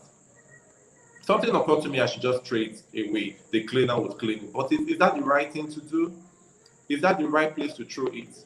Of course not. So when we know that we have to do things right, irrespective wherever we find ourselves, when it comes to election, we know selling our vote is not the right thing. You have to do it. Right now, I can't see myself going to collect 5,000 or 10,000 to sell my vote. Why? I can't do such a thing. So I wonder what triggers or motivates people to do that. How exactly do they think to to begin to do things like that, you know. Secondly, I would say that the youth should try to stay positively engaged, because as much as we see that we have politicians who are problems to the society, there are also youths who who are problems, and that's because they're not positively engaged. Like the saying goes, the idle man is the devil's workshop. So when you're engaged, you're not idle. Be it an engagement in sport, or some craft, some skill, whatever the case may be. In volunteering, that was why I talked about volunteering. Because volunteering exposes you to a lot of things. It teaches you skills. It it gives you some level of confidence that you can do it, that you can be the government. That this thing the governor or the president or the senator or the commissioner is supposed to do, you can do it.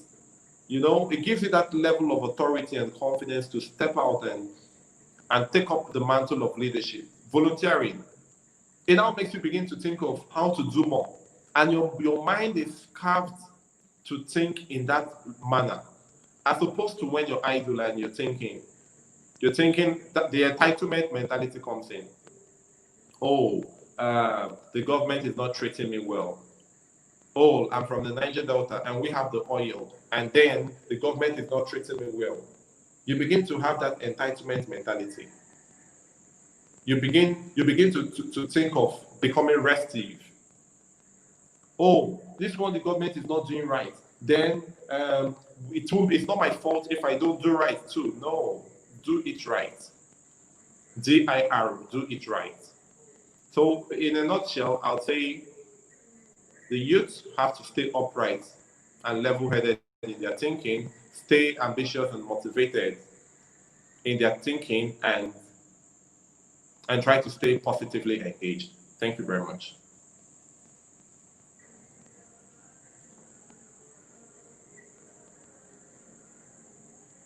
Treasure, I can't hear you. Unmute your mic. You're muted. Oh, okay. Okay, I said, oh, okay. Yeah, that's true. Thank you very much, Mr. Cannon. I must confess, we are very grateful for such a wonderful time like this. Also, uh, thank you. So we're going to be dropping up some of your wonderful details on our group.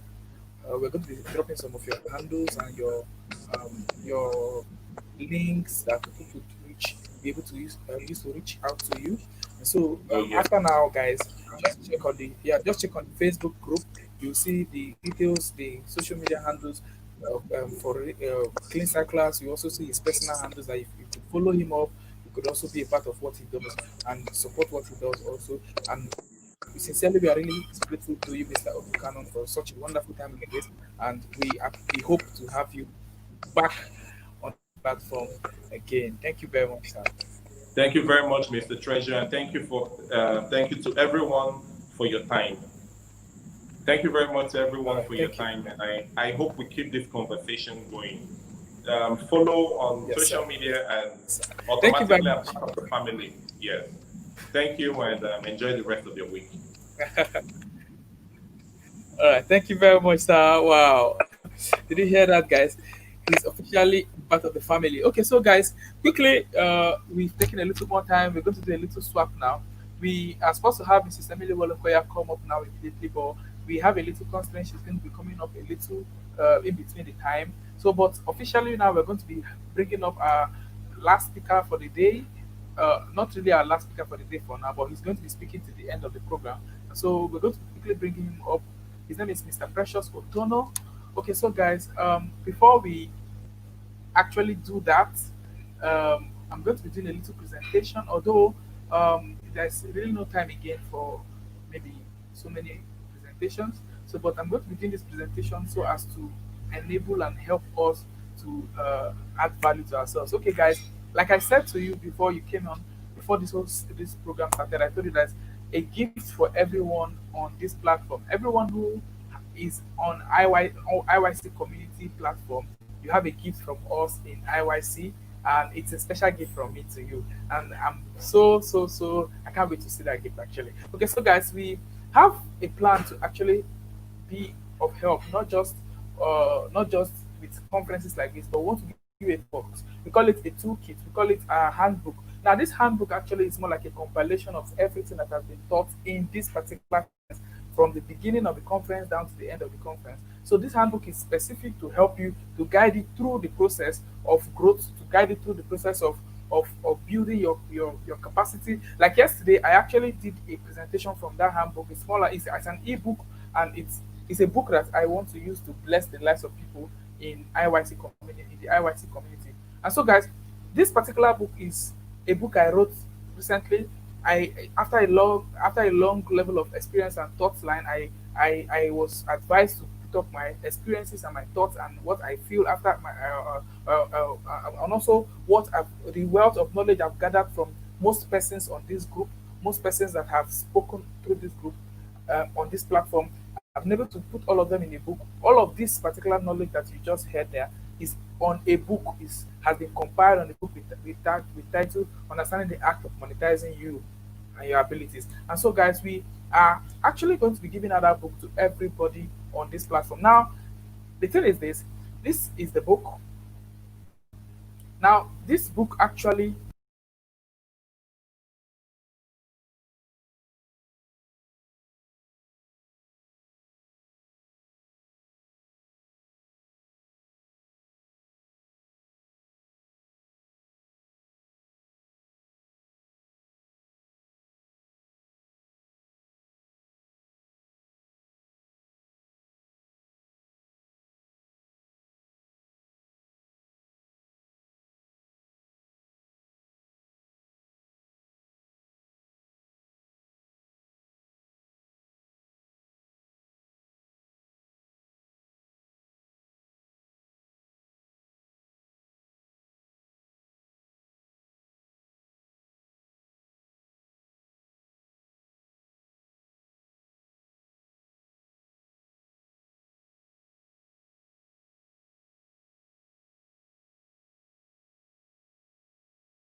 over to Mr. Precious now quickly.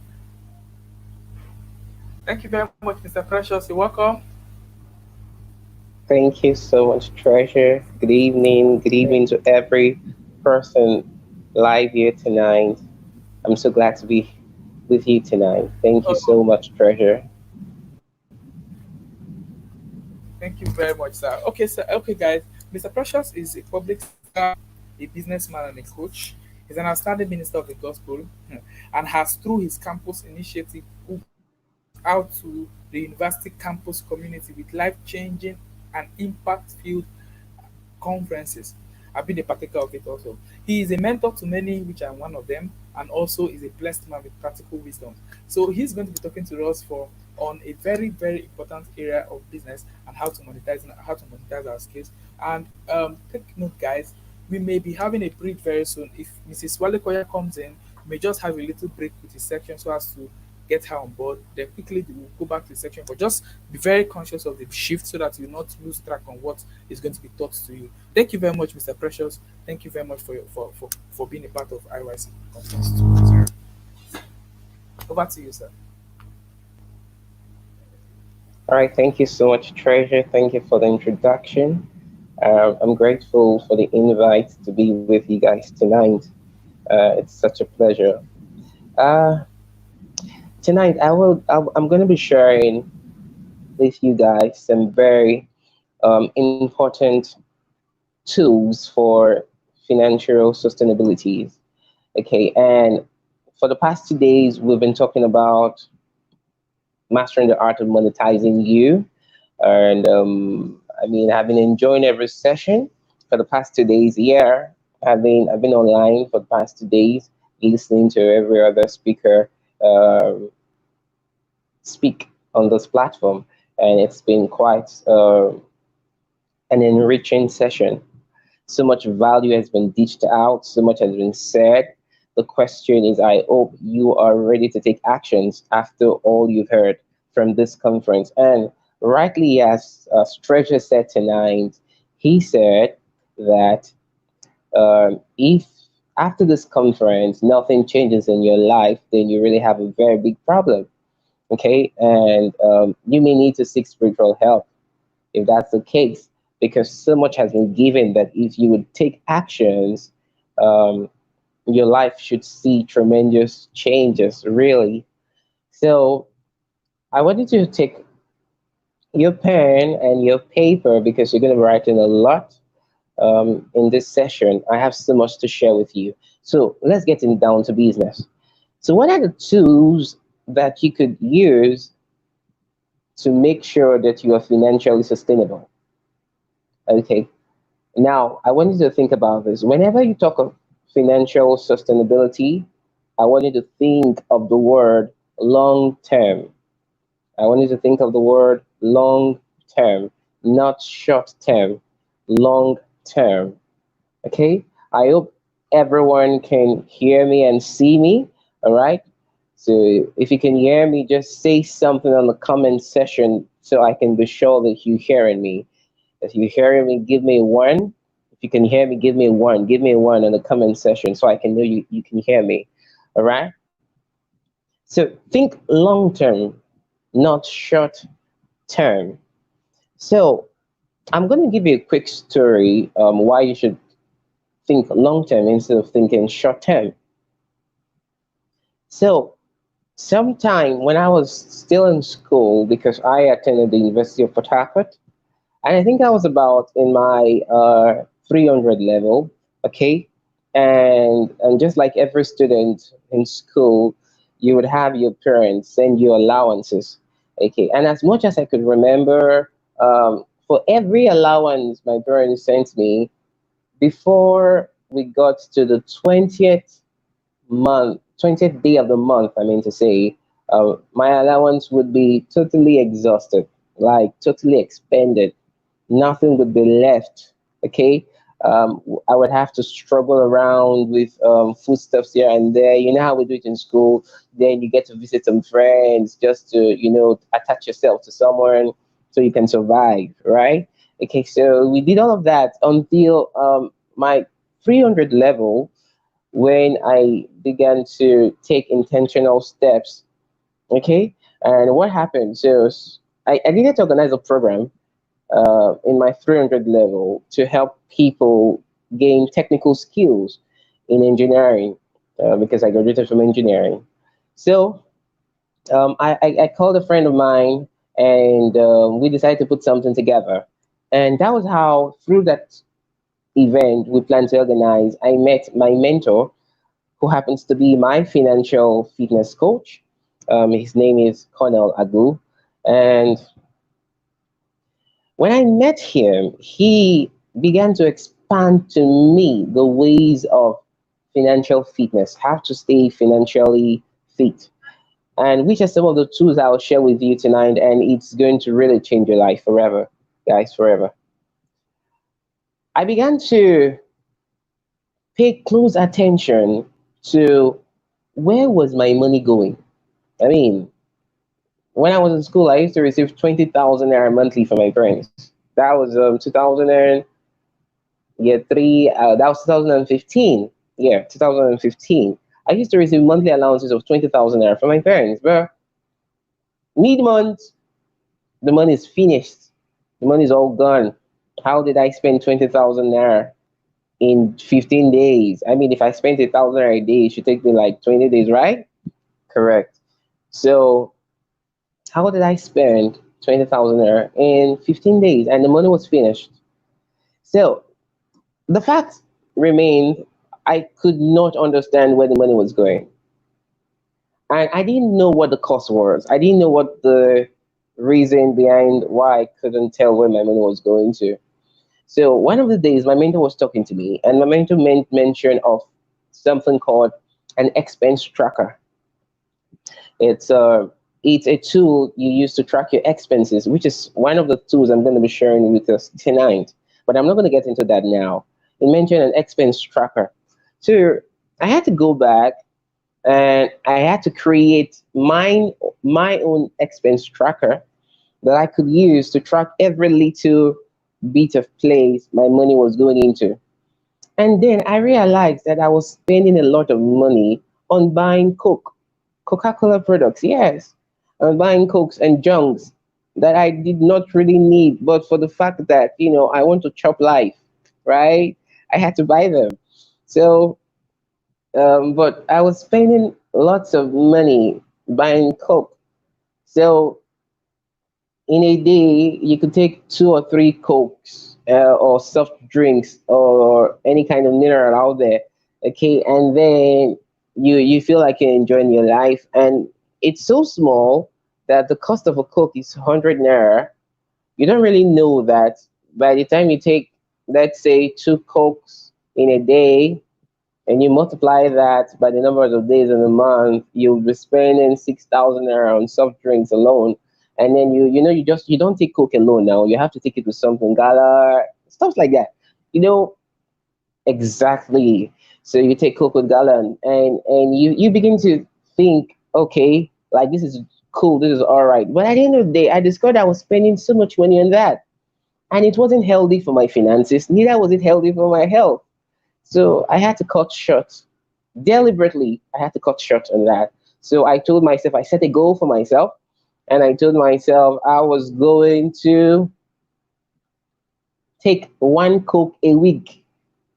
One Coke a week. And that was how I started saving 200 or to 300 now daily from my Coke expenses.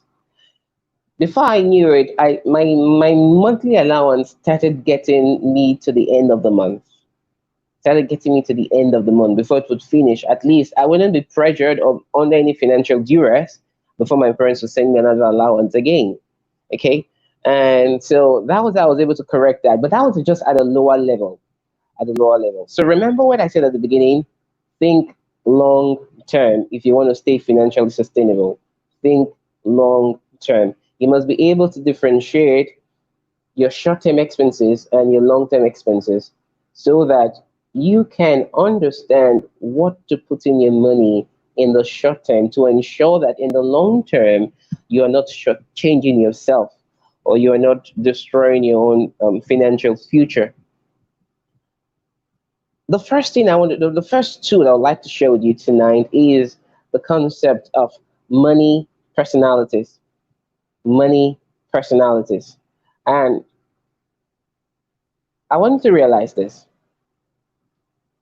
I always teach business. Every person who knows me knows that I always teach business from scriptures.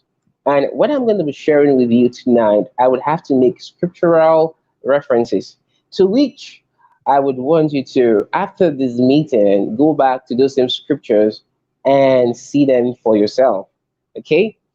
So the first scripture I'm going to talk about is the book of Proverbs, chapter 11, verse 24. Proverbs 11:24. Now, when you go to that scripture, it says that there is he that scattereth. And please, I want you to read it in the Amplified Classic Version. It says, there are those who scatter, who spread abroad, and they increase, and yet increaseth. And then it says, there are those who withhold more than is meet, and then it tends towards poverty. That scripture is so powerful that it reveals three kinds of money personalities. That scripture, it's so powerful that it reveals three kinds of money personalities. The first is those who scatter it. The word scatter there means to spread, it means to invest, it means to invest your money. So it says there are those who scatter and then they increase.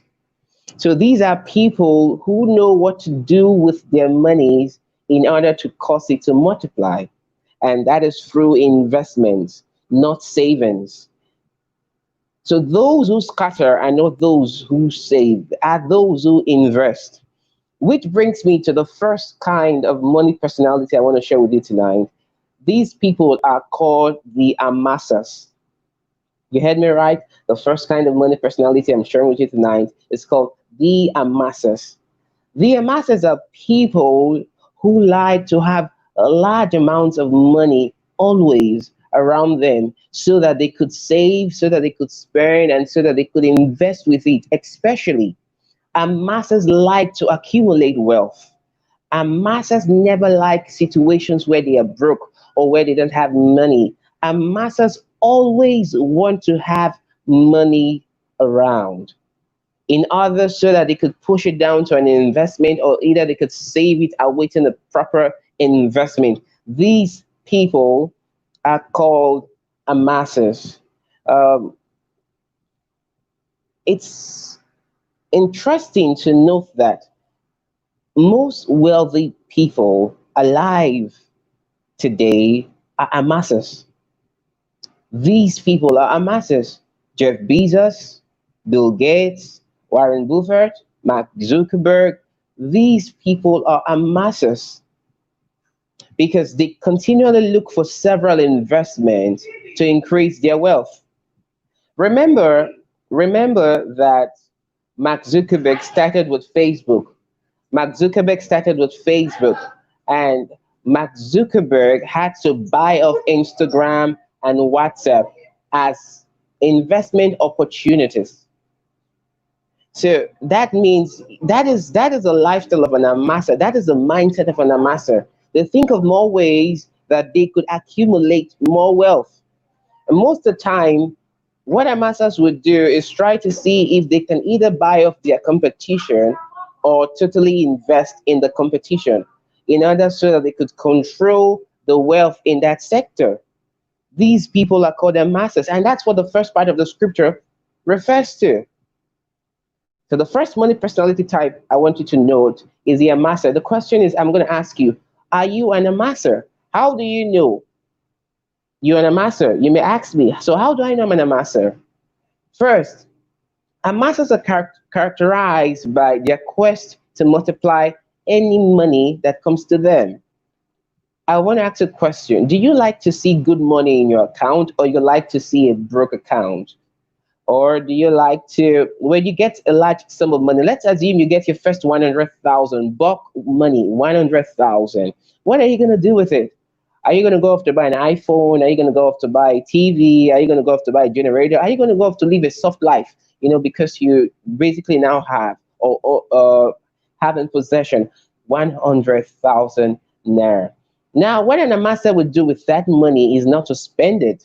What a master would do is to think, how do I multiply 100,000? How do I make 100,000 turn into 200,000 in the next 6 months? How do I make 100,000 turn into 500,000 in the next 1 year or 2 years or 1 year and 6 months? Our masters would usually think in this line. So the question is, if you're not any of those, if the first things you've done with the large bulk of money, 50K, 100K you get, is to spend it, or you think of spending it, you're definitely not a master. And let me tell you, in case you're part of those people who spend money that has not yet even arrived, you're not an master. You are not an master. And very shortly, I'll be showing you the kind of money personality you have. Because you cannot financially stay sustainable if you don't understand your money personality. Your money personality primarily determines how you use money. It is the greatest factor that determines how you use money. The next set of personality I want to talk to you about is the part of the scripture that says, and there is he that withholdeth more than is meet. There is a first, I'm going to break that second statement into two parts to tell you about the two other personalities. The first part is, there is he that withholdeth. So we have left he that scattereth. Now we are with the people who withhold money. These people are called the hoarders, money hoarders. This is the second set of people. They are called money hoarders. These are people who enjoy keeping money, especially in savings.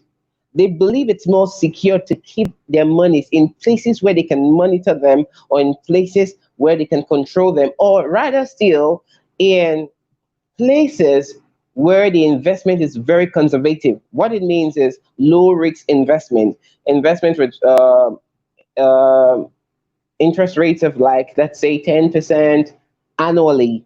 So you're talking about treasury bills, uh, mutual funds, bonds, and these other kinds of low risk investment. Excuse me.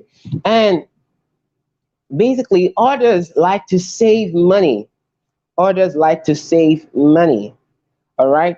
The others have set a financial goal. Okay, out of every money I receive, I'm going to save 20% of it. I'm going to keep 40% of it. And if you're an extreme order, you're keeping 60 to 70% of your money, and you are spending just 30% on yourself. So that's the second. He that withholds, that is the hoarder. Those sets of persons are called the hoarders. That is a money personality type. So you want to ask yourself, am I a hoarder? Do I like to save? Do I enjoy saving? Is saving my strength? So when you're able to answer those sets of questions, you realize that, okay, primarily you are a hoarder. And let me tell you a quick story. Sometime in 2018, I was primarily an hoarder. I had no investment anywhere, but I knew I wanted to invest my money in so many things. I just got out of school, fresh graduate, yet to go for my NYSC. So um, I immediately I got out of school, I got a job. I actually got two jobs, okay, and then averagely I was earning a couple of good money, but then I didn't know what to put in my money. Okay, I did not really like conservative investments, but if I had no other option,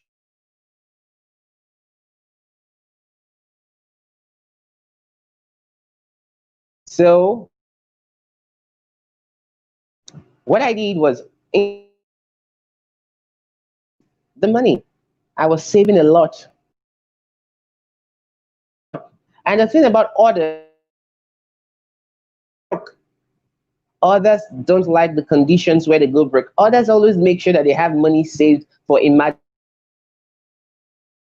Just say, I am saving, save for the rainy day, save for the rainy day. You are primarily an order. That is your primary money personality. That is your primary.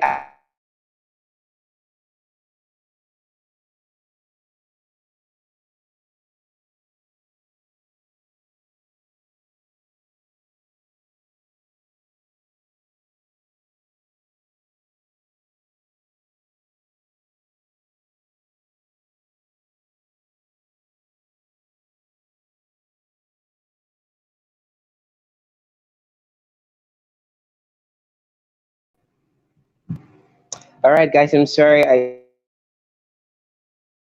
don't know what happened, so but I'm back now. Okay, so as I was saying, the others they like to keep money for emergencies,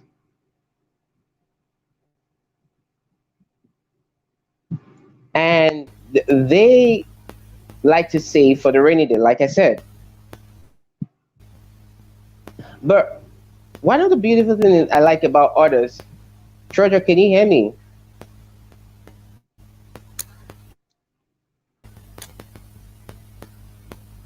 Point Yeah, if hello. maybe. Yeah, we lost you at the point. We your network a bit. I think maybe it was bad a little. I don't know if Can you hear me you now? could just rephrase or yeah, we can hear you clearly now. We can hear you now. All right, okay, so I can go ahead. Yes, you can go ahead, sir. All right, thank you so much. I hope they've been hearing me before now.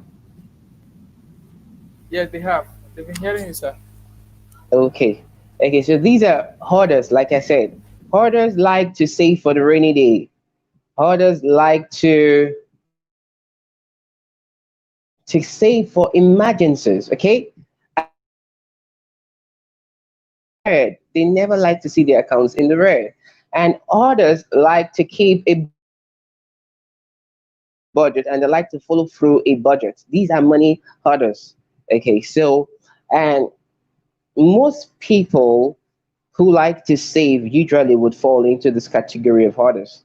Most people like to save would fall into this category of hoarders. Okay, so that is for those who withhold. The third set of money personality I want to talk about is those who withhold more than is meat. So there is there is an expectation. Yes, you should save money, but don't save more than is meat. Don't save too much. Otherwise, you'll be shortchanging yourself. Now, these are the sets of people we call money avoiders. Money avoiders. They keep more than is meat. Basically, money avoiders are people who try to avoid things like budgeting. Money avoiders are people who don't like to look into the financial details of their life. As a matter of fact, they cannot even trace or track how they spend money. They try to stay away from budgeting. They try to stay away from financial goal setting. They try to stay away uh, from exercises that could help increase their cash flow. So these are money avoiders. Now, how do you know you're a money avoider? How do you know you're a money avoider? Number one, you shy away from investment opportunities because you don't think it's safe. You are scared of investment opportunities. You are always double minded about investment opportunities. When it comes to saving, you would rather keep your money somewhere where you can actually monitor it. So most time, money avoiders don't even keep so much money in the bank accounts or in their savings accounts in a bank. Rather, money avoiders would rather withdraw that money and keep it underneath their mattress, right? Sometime you must have done that. At the point in time, you were a money avoider. See that? You had kept the money into your bag, at the bottom of your bag, where no one could reach out to it. There are people who hide money that way. They basically practically hide money everywhere. They are called money avoiders. They don't trust investment opportunities, and most of the time, they don't think some savings are safe enough for them. So, what if something happens to the banks tomorrow? What happens to their money? So these people are people who withhold more than is meat. Hey guy, if you're a money avoider, hey lady, if you're a money avoider, you need to let go of it. You need to be able to put your money out there. Don't withhold more than is meat. Make sure some percentage, a good percentage of your money is going into investment and savings that could earn you good returns. Okay? Make sure that you have a good balance. The next thing I want to talk about, the next money personality I want to talk about is the spenders. Yes, the spenders. And I know lots of ladies are going to watch this tonight. The truth is, most ladies are spenders. Most ladies I have met in my life are spenders. I want to buy these. I want to buy this hair. I want to buy these lashes. I want to buy this shoe. There is this new Brazilian hairstyle. They are always looking for opportunities to spend. Oh, I found this beautiful shoes by the road, by the street, and I think I need to get it. Always spending. Spenders are characterized by the fact that they are always budgeting money that hasn't come. So they tell you, I'm expecting to receive at the end of this month 50,000, 100,000, or 20,000, whatever amount you're expecting to receive. And they start thinking, okay. So when the money comes, what do I do with it? Okay, I think there's this dress I have not gotten since. I need to get it. There is this I was passing by this road, yes, this boutique yesterday, and I found these beautiful shoes. I must get it, man. I must have those shoes. Okay, and you start thinking, okay, well, I need to, and before you know it, the money's all gone even before it arrives. And you hear lots of people say that. The fact is, lots of people are also spenders.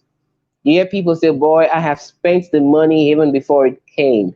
If you're always in the place, you find yourself spending money before they come, you are a big time spender. Again, you need to watch it. You need to watch it. You cannot stay financially sustainable that way. Spenders always go broke. And I'm going to say that again. Spenders always go broke. I haven't found a person who is primarily a spender who does not go broke. They always go broke before the end of the month. It is because they are primarily spenders. And just in case you're part of those people, you always find yourself going broke before the end of the month. It's just 15 days into the month, 16, 17, 18, 19, 20 days into the month, but you are broke already. At the beginning of the month, you were so rich. But now it's just 15 days, 16, 17 days into the month, and you're broke already. It's because you're primarily a spender.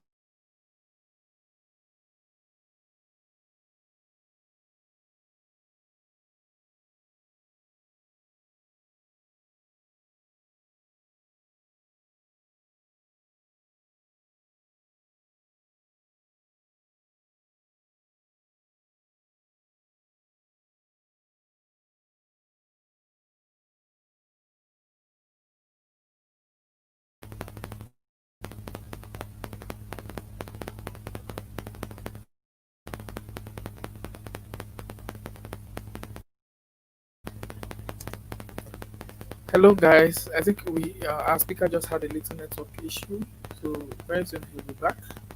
So let's believe when he comes back, everything fine. So let's just keep writing up. Please make sure you're taking note of everything that is being said here. I want you to take note, and I want you to ensure that you're actually active in taking note taking, and also you're also adding value to yourself too. So please, guys, let's ensure that we take notes, we take charge of what we're doing here, so that when the whole section is over, we can have something to make reference to, so that we could actually grow.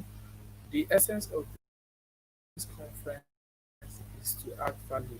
We are spending so much to see that we actually impact value to you, so that you can actually get this value and apply it to your direct life. So that's the whole intention, and that's the desire, guys. Just quickly, we'll see you back.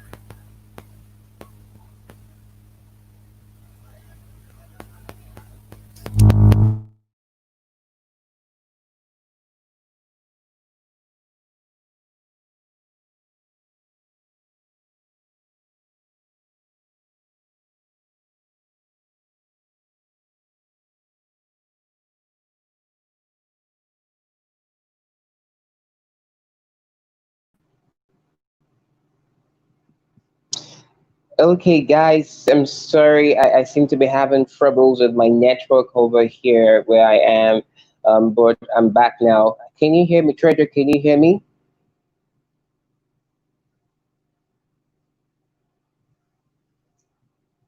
Treasure, please let me know if you can hear me.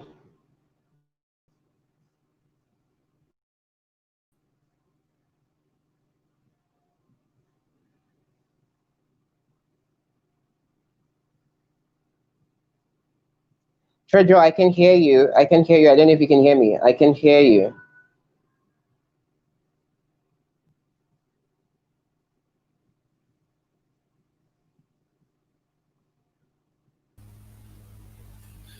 Yeah, can you hear us, sir?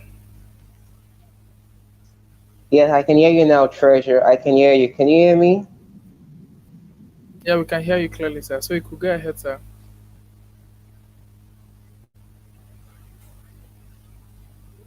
You could go ahead, sir.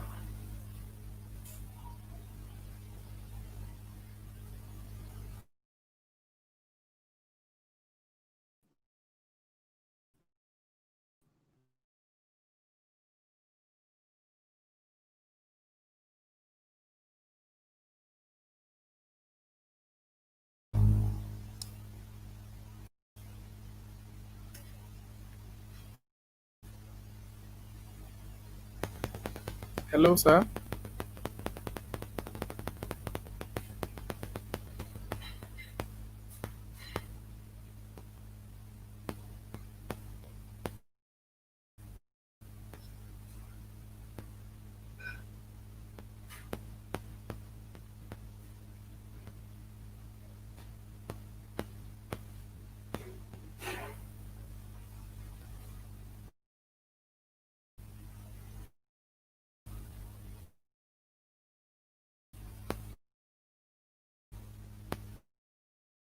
Okay, guys.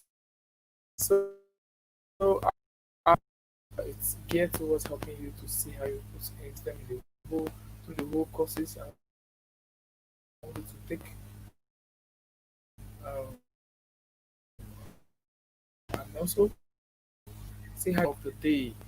That is the essence of this conference. So we're going to be waiting for our speaker a little, and when he comes back, he's going to be wrapping up, and then I believe we'll still be expecting our speaker, Mrs. Emily Wale Koya, to be in the building very soon.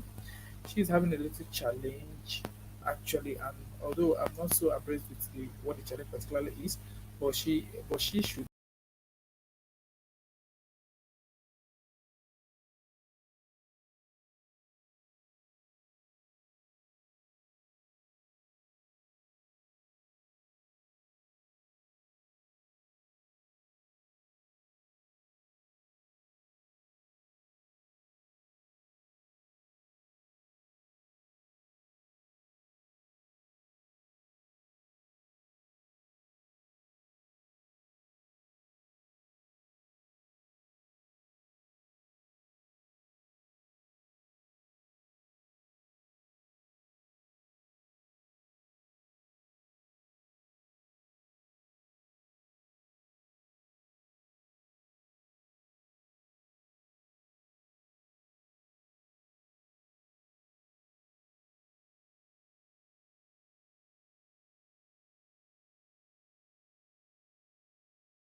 All right, guys. I'm sorry once again. I'm really having network problems. I'm really having network problems. Okay, so, but I hope you can hear me. Treasure, if I could see you. Treasure, can you hear me? All right, sir. Can you hear us? Yes, I can hear you. Can you hear me, Treasure? So, yes, I can hear you clearly now. I can hear you clearly All now. right. So you could go Can I ahead, go sir. Just ahead? go ahead, sir. Okay, yes, because we're running out of time. Oh, okay, Yes, you so can. okay, so if I remember correctly, I was talking about the fourth money personality, the spenders.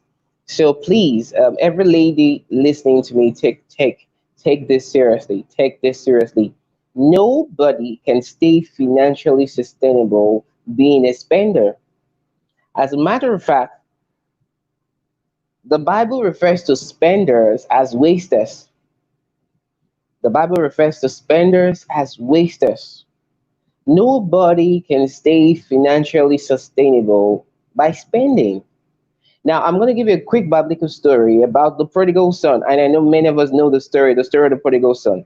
But I want you to realize something, that the portion of inheritance the prodigal son left his father's house with was 50% of his father's wealth. 50% of the inheritance the father had kept for his two sons, the prodigal son left with 50%. Went to a distant land. There was no problem with that.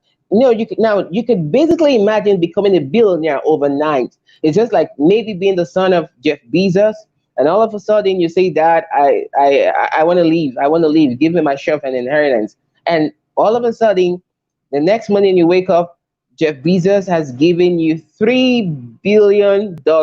Overnight, he become a billionaire, and then you go to a distant land. The question is, what do you do next? I'm going to tell you what happens to you. The next thing that's going to happen to you and your finances is your money personality. Your money personality is going to show. Money reveals your money personality. And the prodigal son was a spender, he was a waster. And the Bible says in the book of Luke, chapter 15, if you read the book of Luke, chapter 15, you get the story of the prodigal son. Now, the Bible says that the prodigal son spent all that he had. He spent all that he had. This is the primary problem with spenders. Spenders will always find themselves spending all that they have. It is the exact reason why they will always go broke. If you are always going broke, you are most likely a spender, and you will always be broke as long as you remain a spender. The first step to correcting that in your life is to realize that you are primarily a spender, but there is something you can do to change it. You could take deliberate steps to change your money personality. You could learn to become a hoarder. Start by keeping money. Start by saving. Have a good saving plan. Get a financial goal. Remember what I said at the very beginning of this video? Think long term. Think long term, guys. What's going to happen to you? Let me ask you a quick question. If you lose your job today, how long is it going to take you to go broke? If you lose your job today, how long is it going to take you to go broke? For many, it's going to take you the first 1 month of unemployment. For others, it's going to take you the first 3 months of unemployment. For really good people, it's going to take you 6 months before you go broke. Your money personality basically would reveal how long it will take you to go broke. For instance, if you're an amasser and you should lose your job as an amasser today, it is going to take you, you may never even go broke. You may never even go broke because you have investments, you have savings, you've created portfolios to ensure that money is always around you even when you're not actively earning. Okay, is that clear, guys? If you're a hoarder, it may take you, because you're primarily a saver, if you're an order. It's going to take you, let's assume you're able to save good amount of money. It's going to take you 3 to 6 months to go broke. Hopefully, within a period of 3 to 6 months, you can get yourself another job, or you could find something else to do to make sure that you keep earning money. You could start up a business. You could learn a skill to make sure you start earning money. If you are a money avoider, you are really gonna go broke quickly. You're really gonna go broke quickly, more quickly than the money orders. You're really gonna go broke more quickly than the money orders. 6 months is too much. 3 months or less, you're broke as a money avoider. Then, if you're a spender, I guarantee you, the very first month you lost your job, you are going broke by the end of the month. You're going broke. So I want you to think about this, guys. Your money personality is going to affect what happens to you in a matter of months, maximum 6 months after you lose your job. It's gonna show, it's gonna reveal who you are. So why it's important you understand your money personality. Money personalities are just as important as the temperaments. Your temperaments inform why you act the way you do. What your money personality does is that it informs why you spend money the way you do. That's it. Why do I spend money the way I do? Can I stay financially sustainable with the way I spend my money? But what I'm trying to make you understand is there's something really greater behind why you're spending money the way you are, and it's your money personality. Your money personality informs that. So the truth, the truth is this, guys. Always, the reason why I'm sharing this with you is so that you can find where you are today. And I'm going to be sharing with you the very last money personality type. The very last money personality type. These are the sets of people you could refer to. We refer to them as the money monks. And I'm going to show you the money monks are the kinds of people who believe in the scripture that the love of money is the root of all evil. In fact, they misquote the scripture and they tell you money is the root of all evil. Most of you watching those right now, you must have come across people who primarily believe that money is the root of all evil. These are money monks. These are, in fact, these are people who think making money is dirty game. These are people who think making money is dirty, like this, making money is evil, making money is a sin. Like, and these are people who don't believe in being rich, who don't believe in being wealthy. These are people who believe it is actually righteousness to be poor. These are people who believe that righteousness has something to do with poverty. These people are called money monks. They truly do not want to have anything to do with money. They are not as much as spenders, but they exist. I have met a couple of money monks all my life. I've met them. So, guys, if you find yourself to be a money monk, the truth is you're going to avoid basically almost everything that has to do with money. You're going to invest. You're going to. I mean, you're going to avoid investing money. You're going to avoid saving money because you are scared the money is going to grow. Because if this money grows, you're making more money, and to you, it is a sin. And I know, yeah, you may be thinking, are there really people like that? Yes, there are. If you've ever found a person who told you that it's that money is the root of evil, you found such a person. That person is a money monk. These people don't like to have too much money. They tell you, see, in this life, see, I don't want to have too much money. Let me just have what I can eat with and I'm satisfied. These are money monks. They feel bad when they have too much money. So whenever they get too much money, what they do with it, instead of investing it, is this: they would rather give it away to charity. Yes, you heard me right. They would rather give them the money away to charity. So they will spend a lot giving that money to charity, or to giving it to causes they believe will help humanity in general. These are money monks. You may never see them driving luxurious cars, living in luxurious houses. You will never see them. Even if they earn a lot of money, they always give it away to charity because to them it is more righteous to live that way with money. These people are called money monks, and believe me, guys, they exist. Some of you watching me right now or listening to me right now, you could just be a money monk. But whichever way, the key is think long term. What is going to happen to you? The best way I can help you think long term is to ask you this question. Now that you know your money personality, you could be an amasser, you could be a hoarder, you could be an avoider, you could be a spender, you could be a money monk. I'm going to ask you, what, how long is it going to take you to go broke if you should lose your job today? Yes. If you should lose your job today, how long is it going to take you to go broke, guys? If you can answer that question, you already know how much long term you need to be thinking. And I'm going to give you a very quick story of my life. I told you at one point in my life in 2018, I used to be a money order. And then I met with my mentor, and my mentor changed my perception, my paradigm, when he taught me first about the money personalities. And then my mentor asked us a question.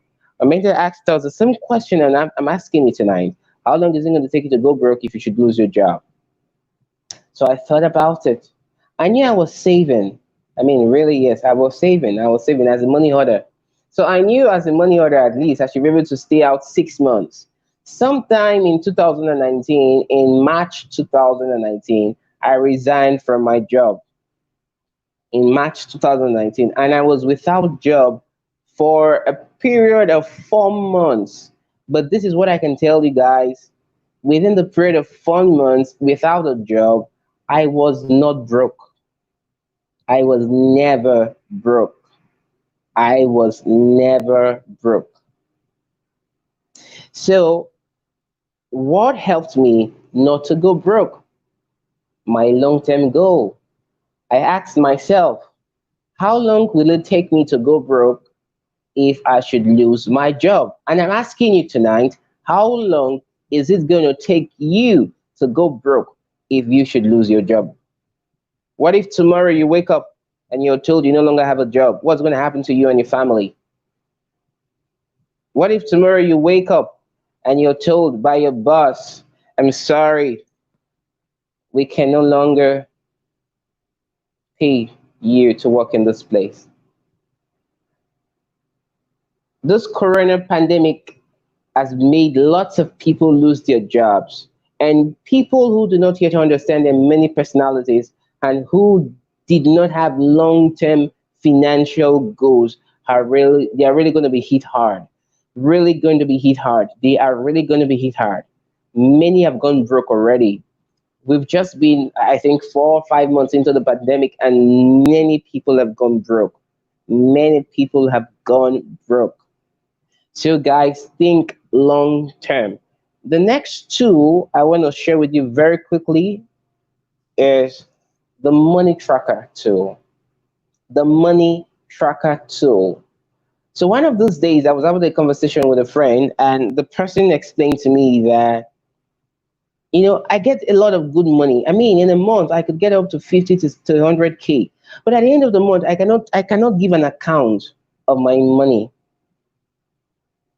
And I know many of us can relate to this. The truth is, many of us at the end of the month, we cannot give account as to what or where our money went. Where did it go to? How did you spend it?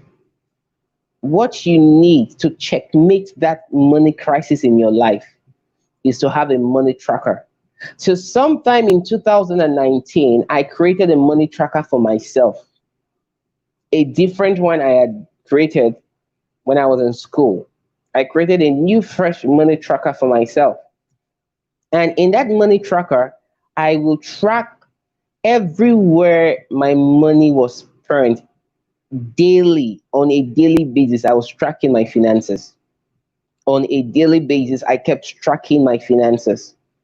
And I'm going to tell you what that did for me. It made me understand my expense cycle. It made me to understand my expense cycle and my expense activities, what I was doing with my money. I knew where the bulk of my money was going into. I knew what was eating my money the most.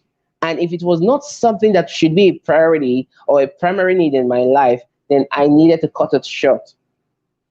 Many of you spend so much on enjoyment that it's robbing you of your chances to be financially sustainable. You may be financially stable right now, but the question I'm asking you, are you financially sustainable with your current lifestyle, with your current money activities? Can you stay afloat if you had no source of income for the next 6 months? If you can answer that question, you've done yourself a big favor tonight. If this is all I can get you to think about in terms of your finances, because this conference has taught you how to monetize yourself, how to do a lot of things. You're going to make a lot of money after this conference. But what I'm asking you is, even if you achieve financial stability, the next thing you need to think of is financial sustainability. Okay, guys, you need to think of financial sustainability. So get yourself a money tracker. That is the next tool you need. Now that you've gotten yourself a financial goal, a long-term goal, the next thing is you need to look into the unnecessary things that are eating deep into your money. Do you always have to buy suya? Do you always have to eat out? Do you always have to go to a fast food? Do you always have to buy pizza? Do you always have to lick ice cream? Do you always have to do that?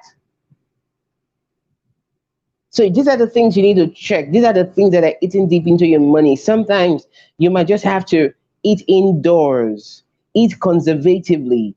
Sometimes you may just have to buy clothes conservatively, just so that you ensure that your long-term goal is not being jeopardized. And that's what I'm sharing with you tonight. You need a money tracker. And what you need to be doing with your money tracker is you need to be tracking your daily expense. Your daily expense. Nothing is as powerful as a day. Track your daily expense. The best time to do anything is usually today. So daily is powerful. Track your daily expense. The next thing you need to do with your money tracker is track all sources or all streams of income you have. Track all streams of income you have. Where is money coming from? If you have a job, it means money is coming into your hands once in a month. If you have a business, it means money is coming into your hands multiple times in a month. You need to be able to track it. Where is money coming from? What that will help you do is it enables you to do your financial allocations properly. It enables you to do your budget properly because you know all your streams of income and how frequent, please, emphasis on the word, how frequent the money is coming. How frequent is the money coming? It allows you to do your money allocations properly. You are not here as a young person building your life. You are not building it to impress people. You are building it so you can stay financially sustainable. So that's what you want to be able to do with your money tracker. The two things you should be doing is to track your expenses daily and to track your income as often as they come. Write it down. If you get 10,000 naira today, write it. I received 10,000 naira today.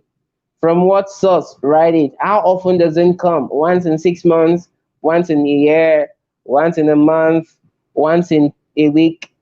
Put it there. When your salary comes, it comes once in a month.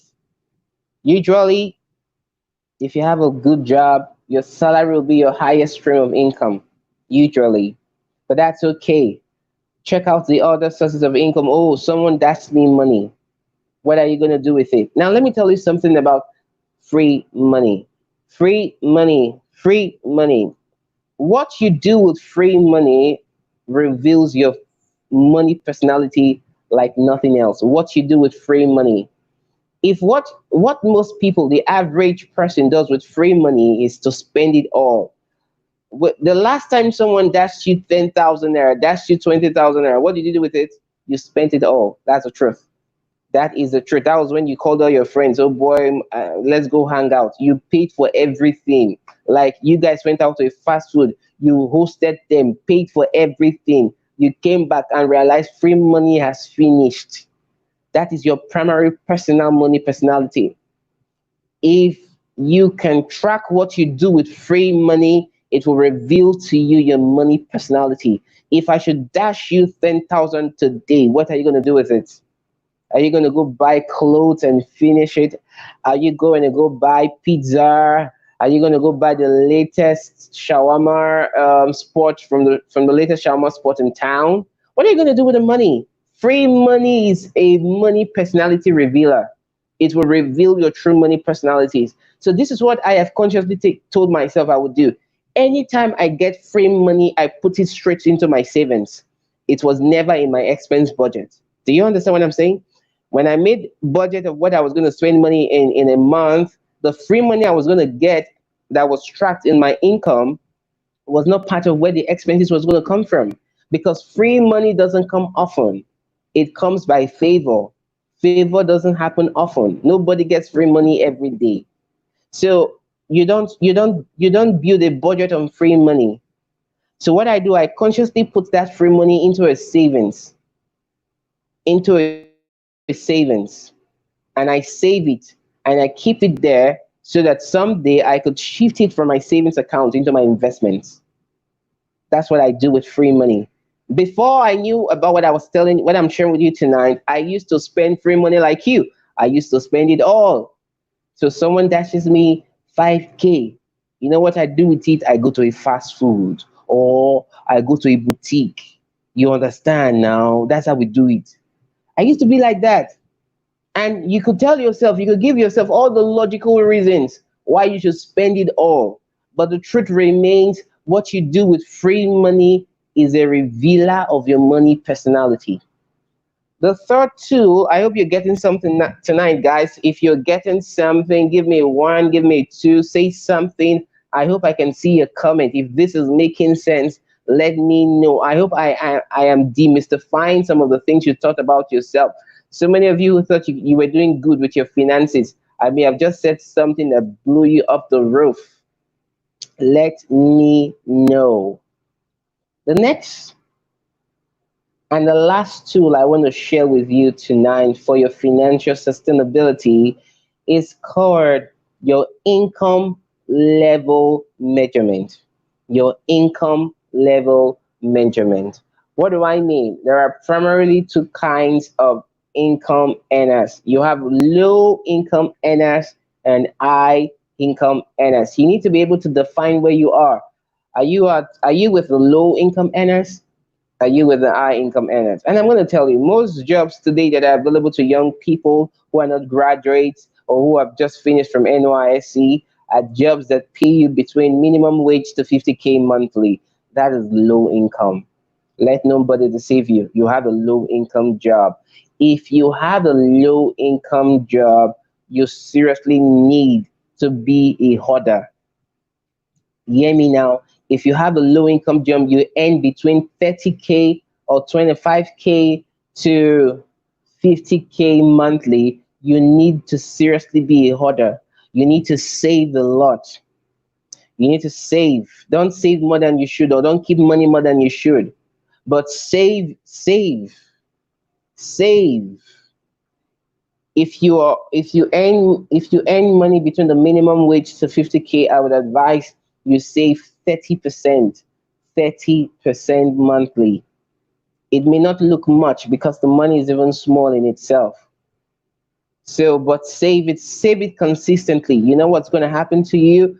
You would have saved enough money to put into something, an investment out there that will not scam you or swallow up your money and you lose it all. Okay? You need to become a money hoarder. But I'm saying this to you because if you're a low income earner, you need to do something drastically to change your life. You need to do something drastically to change your life. What I would usually recommend that low income earners do is because If you have to get a high income job, you would need to go through a lot of professional certification courses. And those certification courses, I meant to say, are not cheap. They are primarily things that your income may not be able to handle. Otherwise, in the month that you spend that money, you would go broke. In the month you spend that money, you would go broke. So, but what you could do is if you can get a high paying job or a high income job, a job that pays you above 150,000 or 120,000, if you can get a job like that, what can you do to change your income level? Because if you have to stay financially sustainable in the long term, you need to change your income level and you can have control of it. What I recommend when I do my consultations with individuals or with corporations is this: I recommend that you go learn a high income skill. Let me say that again: go learn a high income skill. Learn a skill that you could earn a lot of money with. There are skills in themselves that are high income skill. There are skills in themselves that are high income skill. Go learn it. Go learn it. I am not going to tell you any high income skill tonight, but I'm going to tell you to go learn it. I have three favorite high income skill. I have three favorite high income skill. I mean, I have them. I have the skills. Okay, and these skills, I mean, they bring in a lot of money, guys. Like, you could just literally sleep in peace all the days of your life, knowing that money is going to keep coming to you. Because anytime you do something with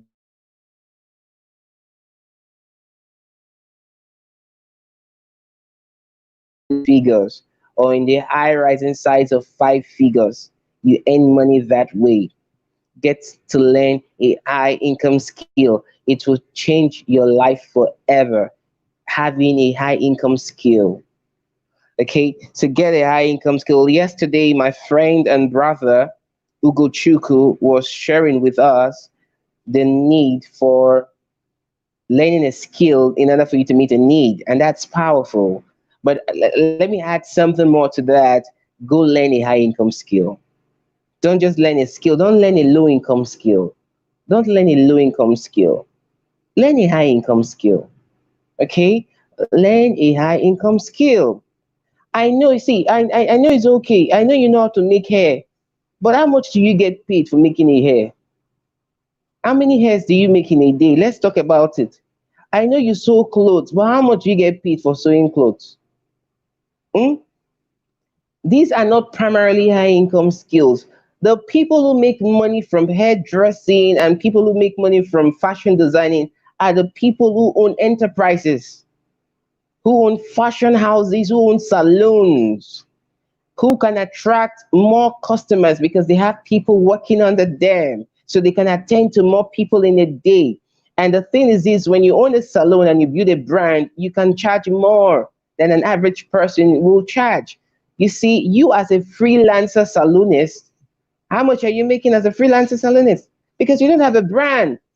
So you're literally earning slow money. So somebody pays you 1,500 for a hair that you did. That's, I mean, it's okay. You've made money, but it's low income. It's low income. How long can that take you? So you're listening to me. You're a hairdresser. You are a fashion designer, and you think you have skill, and you are happy. I am here to demystify that thought for you, my dear, my brothers and sisters. You are a low income earner. You need to do something to change your life. Go learn a high income skill. Okay, the only way you could make a lot of money from such skills is you need to go away from freelancing. What you need to do, you need to be able to build up a business, and then you're talking about a whole playing different playing fields. You're talking about having a good location, you're talking about getting the capital, furnishing the whole places. It's a totally different game. But if you have a skill, you don't necessarily need an office. Your home is your office if you have a skill. And if it's a high income skill, you can basically work from home all the days of your life. And one of the benefits of having a high income skill is you choose when to work, because anytime you work, you are earning a lot. Okay? Anytime you work, you are earning a lot. Okay, okay. I believe some of you would ask me questions later on about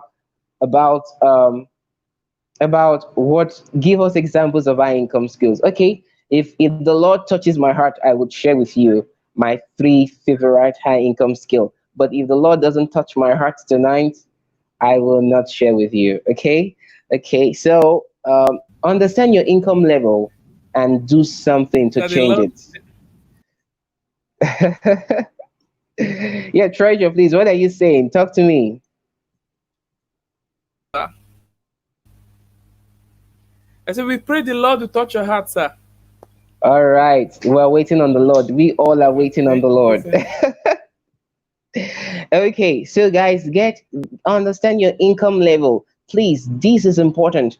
This is, if you have to stay financially sustainable, you cannot do that always depending on a particular stream of income.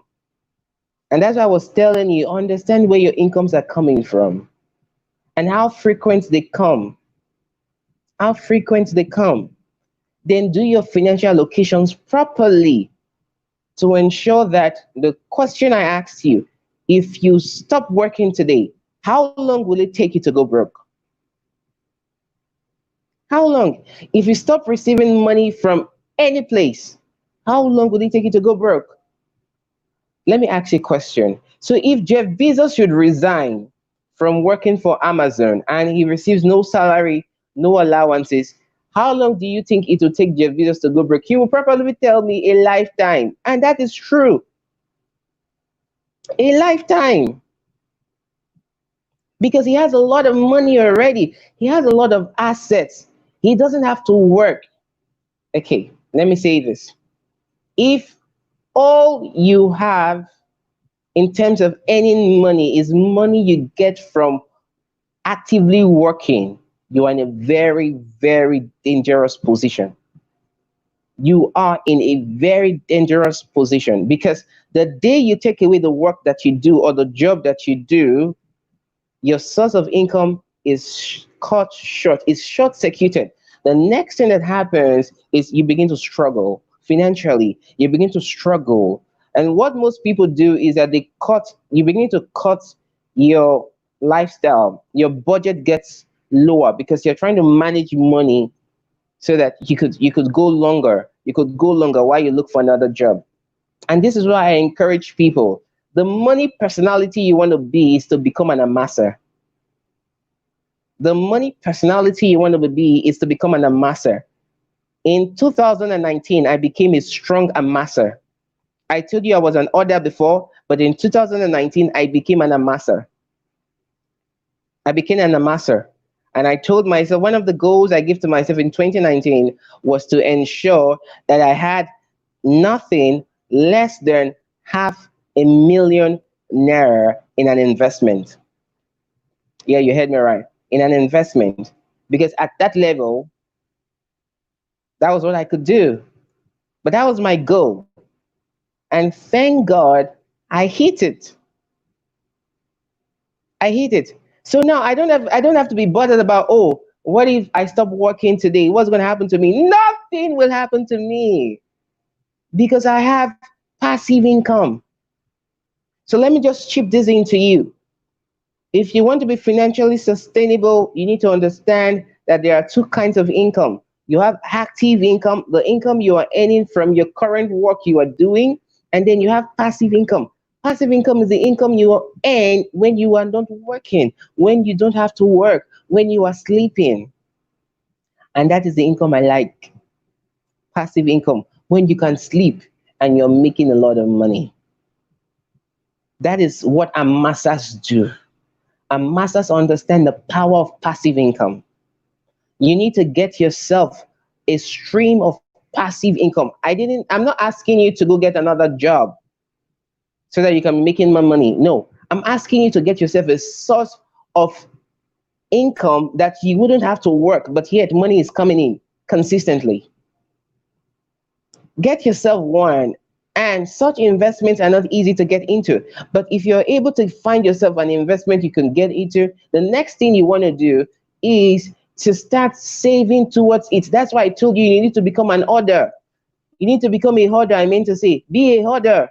Start saving for that investment so that passive income can come in. It's dangerous to leave your savings in the bank accounts today, because if you basically put 10K in an account, 1 month later you should be seeing 9,000 something, because they've collected all their charges. You know the funny charges we have in Nigerian banks. I don't need to remind you. We have so many funny charges. Stamp duty charges there. SMSs are there. They will charge you for ATM maintenance. Nobody understands how ATM maintenance is done. Basically, I think they should be maintaining your PIN code or something, but nobody understands how ATM maintenance is done. So, but then they charge you for ATM maintenance. And if you save your money in the bank, instead of the money to increase, it decreases monthly, because you must undergo these monthly charges. Okay, so you could look for better investment platforms, which I am not going to share those platforms with you tonight, where you could keep your money, because I am not going to be doing free advertisement for any brand right now. Okay, but if the Lord touches my heart, if the Lord touches my heart, I may consider telling you one or two of such places where you could save your money, and why it is better to save your money in those places. But then the essence of you saving that money is so that you can put it up in an investment, so you can get passive income. Very important, guys. Passive income is very, very important. All right, treasure. I think I have come to the end of the things I wanted to share tonight, and I would like you to come up now. Okay, I think I could take some Oh, couple of questions. okay. Thank you very much, sir. Thank you very, very much. Sincerely, I'm very grateful for such a wonderful section that you just wrapped up now. Wow. My book is already You're filled. Like welcome. I've written like 3 pages. Wow. Thank you very much. I paid very keen Wow, attention. really? I paid Okay, very, yeah. I paid very keen attention to practically almost everything you said. Some persons okay. are praying that God touches your heart to tell us the I don't know. I the can't see comments. I don't know if I can see comments, please. okay. I think that's because you're using your phone. If you tap beneath, you see a place that wrote comments beneath. Okay, You don't that's see comment. okay, You've seen okay, it. okay. Yes, yes, I have. Okay, I Yeah. have. So Okay, I those think I are say some. yeah. Okay. So sir, I have a very kind question. For the fact that in Nigeria most persons are quick. The this issue of quick money, it has ravaged into the system of Nigeria, has ravaged into Yes. the youths in Nigeria. Everybody wants to make it so quick, like sharp, sharp way. Recently, there was this investment platform that came out. I don't want to mention it. Okay, let me mention it. They call it Ziwazobia. I think that Oh, came okay. out Wazobia recently. investment. Okay, so and by Okay, the time it I came knew out, about it. Yes, I knew about it. Yes. many persons were jumping into it. Many persons were jumping into it, and at the end of the day, it was just another scam. And it's something to know how to invest, and it's something to know to have money, and it's another thing to really know how to invest so as to be sustainable.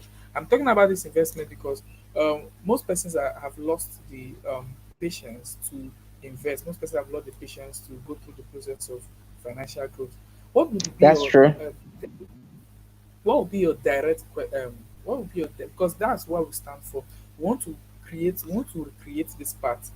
We are not rushing. That's why you see young persons go through the this go through processes like being a Yahoo boy, maybe doing rituals, doing so many things to be able to amass wealth. So what do you think would be this? Do you think is a solution, or what would you advise the youth of this society towards wealth creation? After you laid out so much for us here today, and this is a wonderful pathways that could actually help us. But one persons will be like, waiting day, like what are we going to do? I beg, is it just this plain things you're saying? Yeah, okay, so what are we going to look at our society now, look at everything that is on ground and all of that. It's already shrinking us. So, in addition to what you've said earlier, what would be your candid advice to people who have dedicated their lives towards growth, especially following the path of financial sustainability, like the right way to financial world? What would be your advice to them? Okay. Thank you so much, Treasure. Please stay on the screen so I can see you too. Okay. Okay, Um, okay, sir. yes. Okay, Treasure, your question is quite technical for me because now you want me to reveal my investment secrets. Okay. And it wasn't something I planned on doing on this platform tonight. I don't share my investment secrets anyhow Oh, because it cost me a lot to get there. Okay, so but I will. Okay, I will share it. I think the Lord is thank you, touching my sir. heart. Thank you, sir. Thank you very much, sir. Okay, Thank you, sir. yes, yes. So I will share it. Okay, so I would use let's take a clear example. What Zubia investments you talked about? Okay, right? Yes, sir. Okay. Now, when Wazubia investment basically came out during the time this pandemic started, okay, and many persons were losing their jobs, like I told you before, and they came out as a form of a savior to save people and so that people could earn money. But then, how do you tell what a real investment is from what it is not? How do you what do you do? How do you know this investment is legit? How do you know this investment is real? How?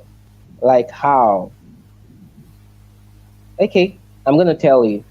When I got the information of a certain investment, because some of my clients, okay, we talk about these investment opportunities, and one of them mentioned the Wazobia investment and asked me if I'd heard about it. I said yes. I had not only heard about it, I had also researched into it, and I told them it's a scam. But they were like, "How? It's Wazobia and blah and blah." I told them this is not an investment. Okay, whenever you're investing in anything and you see the word peer to peer, please take note. You can take my word for it anywhere, any day. Peer to peer, that is not an investment. Peer to peer is not a product. It is not even an asset. When you invest in something, you are investing into financial assets. Peer to peer is not an asset. And if it is an asset at all, it is a very volatile asset. But I do not believe that peer to peer is an asset. What peer to peer means is I give you so you can give to another person can give to another person. In When I was growing up, my mom used to be a part of an Osusu program where people come together to save money, and then at the end of the year they distribute money again. Osusu is even better than peer to peer because peer to peer is on the basis of if you give me money, I will give someone else that money, and I should believe or hope that that someone else will give another someone that money. The question is, that is a very uncontrollable system. Peer to peer is never, mark my words, peer to peer is never a sustainable system. Never invest in any kind of investment that tells you it's peer to peer. MMM,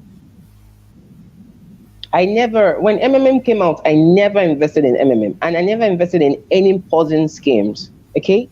I am a serial investor. When it comes to investments, I know my game very well. Okay, because now I told you I love three skills, and one of the skills I said I wasn't going to share them with you, but one of the skills I told you about is investment. Investing in itself is a skill. If you have to do it right, you have to learn what investment is and how to invest. I never invested in MMM. All of them, call their names, all the Ponzi schemes, never, because all of them had one underlying factor: peer to peer, P2P. They call it P2P. P2P is not an investment. I ask people a question. Okay, now that you're putting in money and now they're going to ask you to pay another person and they're going to ask that person to pay another person, what happens when you ask someone to pay the money and the person refuses to pay? You cannot arrest the person for not paying. There is no legal agreement to why that person should pay. What is he paying for? There is no, you are not investing into an asset. You are simply transferring money from one person's hand to another. What happens if the last person that gets the money refuses to transfer that same money to another person? It means the system is broken, the chain is broken, and that system is going to fail, it's going to die. It was exactly what killed MMM and all the other peer-to-peer schemes. It will still keep killing all of them. When peer-to-peer schemes come out in the first place, I want to believe how those people get it to run for the first few months is that they have a seed fund. Okay, they set up a seed fund. You pay this money into this place, and then they have a backup fund such that they can pay the next person and pay you when you sign up, just like that. To keep it running for a couple of months to make you think this is sustainable. It is not sustainable, because even those guys helping you, they are not even making money for themselves. The worst thing that can happen is at the point they are going to go away with all the monies in the system. When people stop paying, when people choose not to transfer money to the next person. So peer-to-peer is not an investment platform. What should you watch out for when you are investing? This is one of the investment secrets I have, I'm going to share with you. Look for financial assets. Financial assets. That's what you should watch out for. Financial asset. Does this investment have a financial asset? Real estate is an investment because it has a financial asset. The house, the buildings are the financial asset of real estate. Investing into a business has a financial asset. The business itself, the systems, the fact that they offer products or they are offering services is an asset. An asset is anything that brings money. So that is an asset. So you look for the financial assets. Does this thing have potential to make me money? Is it an asset? Is it inherently an asset? Is this marketable? Is this tradable? Is it tradable? Because anything that is an asset must be tradable. If it is not tradable, it is not an investment. Don't put your money in things that have no financial assets, that bank on the claims of, what do you call it? If I give someone money, they'll pay you. Pay 10 persons, pay 2 persons, pay 3 persons, and 10 persons will pay you. Pay this and this. It is not an investment, guys. It is not an investment. Every investment must have a financial asset. It must have real value, inherent value. That is what Warren Buffett calls it. It must have inherent value in itself. So these are, you must have your investment checklist. Take note of that word, investment checklist. There must be a set of lists that an investment must meet for it to be considered something you should invest in. If it doesn't meet it, don't do it. So I'm going to give you three checklists you should have. Three checklists. The first checklist I already told you is there a tradable financial asset? Is there a tradable financial asset?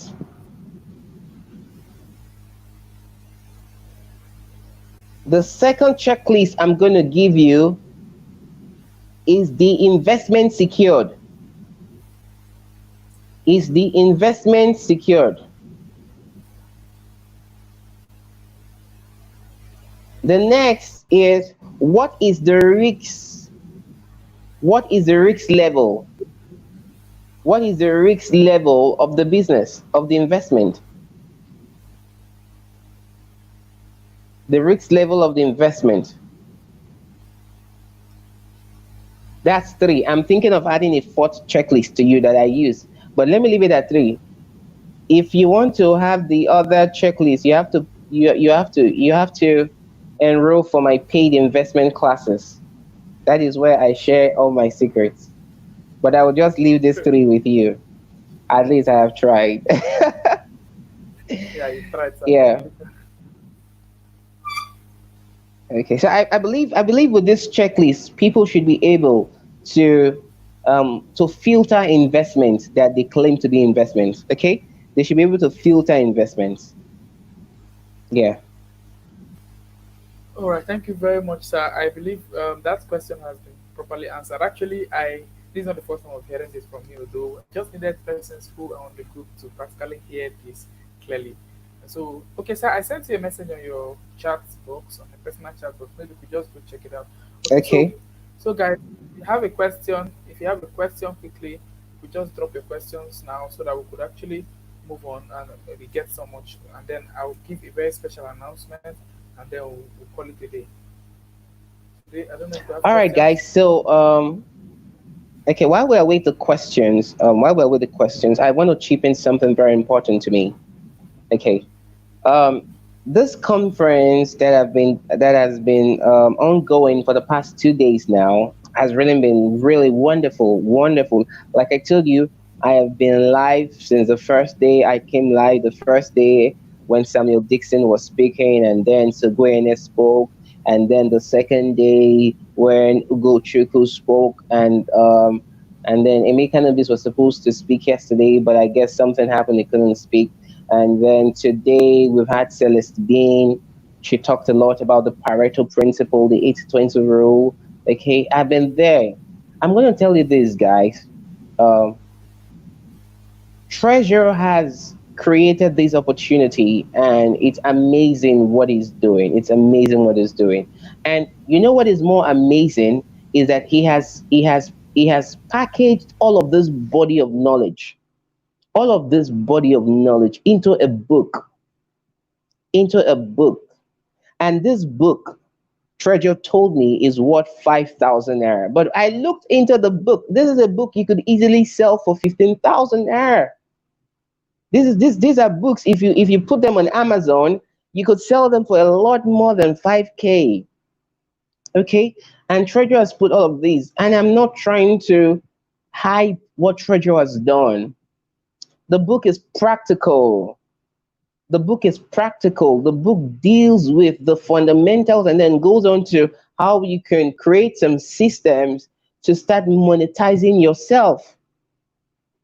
And Treasure has told me that for the purpose of this conference, he's going to be offering the book at a giveaway price of 1,000 naira to the first 200 persons for the next 2 weeks.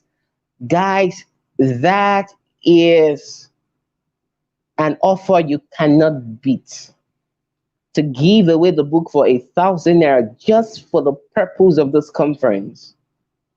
And if I were you, I would quickly grab the opportunity. I would make sure that I was a part of the first 200 persons. And I think he told me that after the first 2 weeks, the book is going to go back to the normal price. I think maybe 5,000, or maybe I don't know, but I guess Trader is going to make that announcement to us how much the book is going to cost. But guys, for a giveaway price of 1,000 naira, I think you should have Treasure's book, Understanding the Art of Monetizing You. It's probably the best book you could read in this pandemic, because it goes beyond you having a job. It goes down to you understanding how you can make money with the value you have inside of you. One thing Treasure keeps hammering on in the book is this: what you need to make money is inside of you. And that is what he's teaching in the book.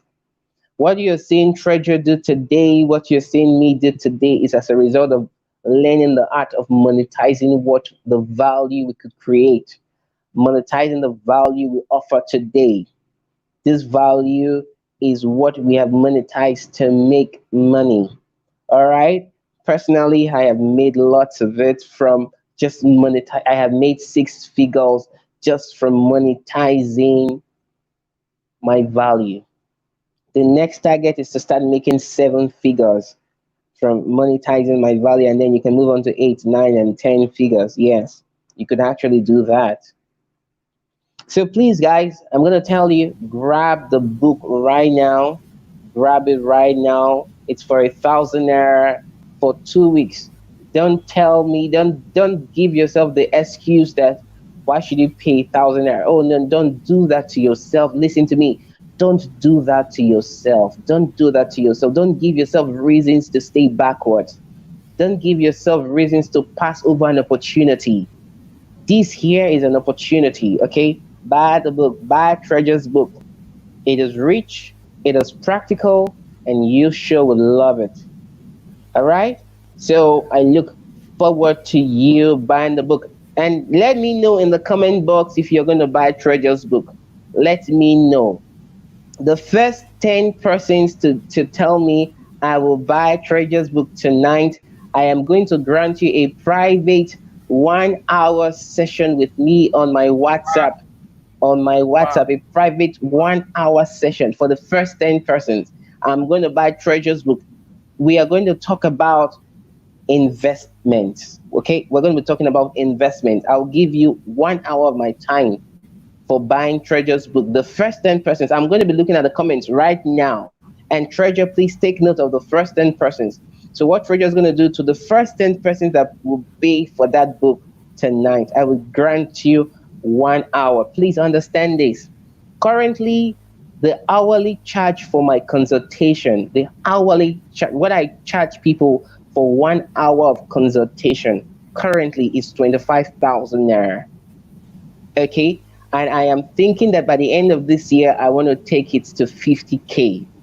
So I'm going to be giving you 25,000 naira value for just 1,000 naira for buying Treasure's book. That money is not coming to me. That money is going into the work Treasure is doing. Okay, just only for the first 10 persons. So I am going to be looking at the comments, and please, the first 10 persons who say I will buy, you would have to make payments to Treasure first before I can grant you the session. You have to pay for the value.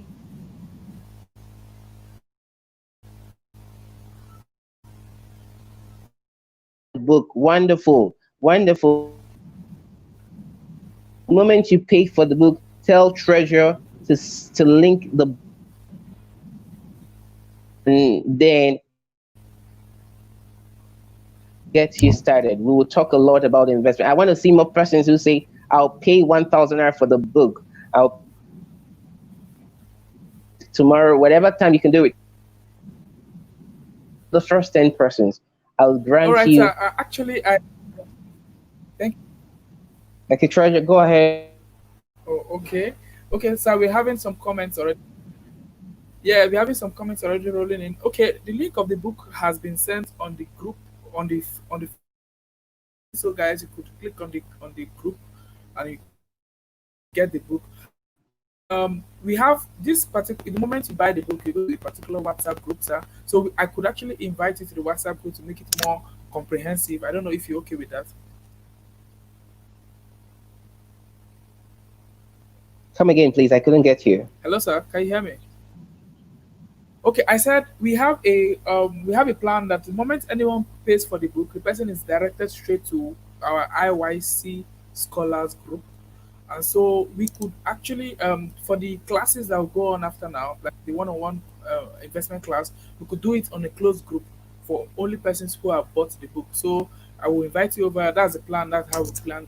Probably that's how we could structure it so as to be more effective. I don't know what you think about that. Okay, all right, no problem. Anyhow, you want to structure it, but I will give 1 hour of my to pay. Um, I would show them, and in that group, I would even recommend some investments to you that are true and proven. So yes. So anyhow All you want to right, do it, sir. Treasure, Thank you just very do much it. for such a wonderful. All right, sir. I'll do that, sir. Okay, sir. We have a question here. Okay, I think this question is has been answered. The person says, "How do you know an investment is secured?"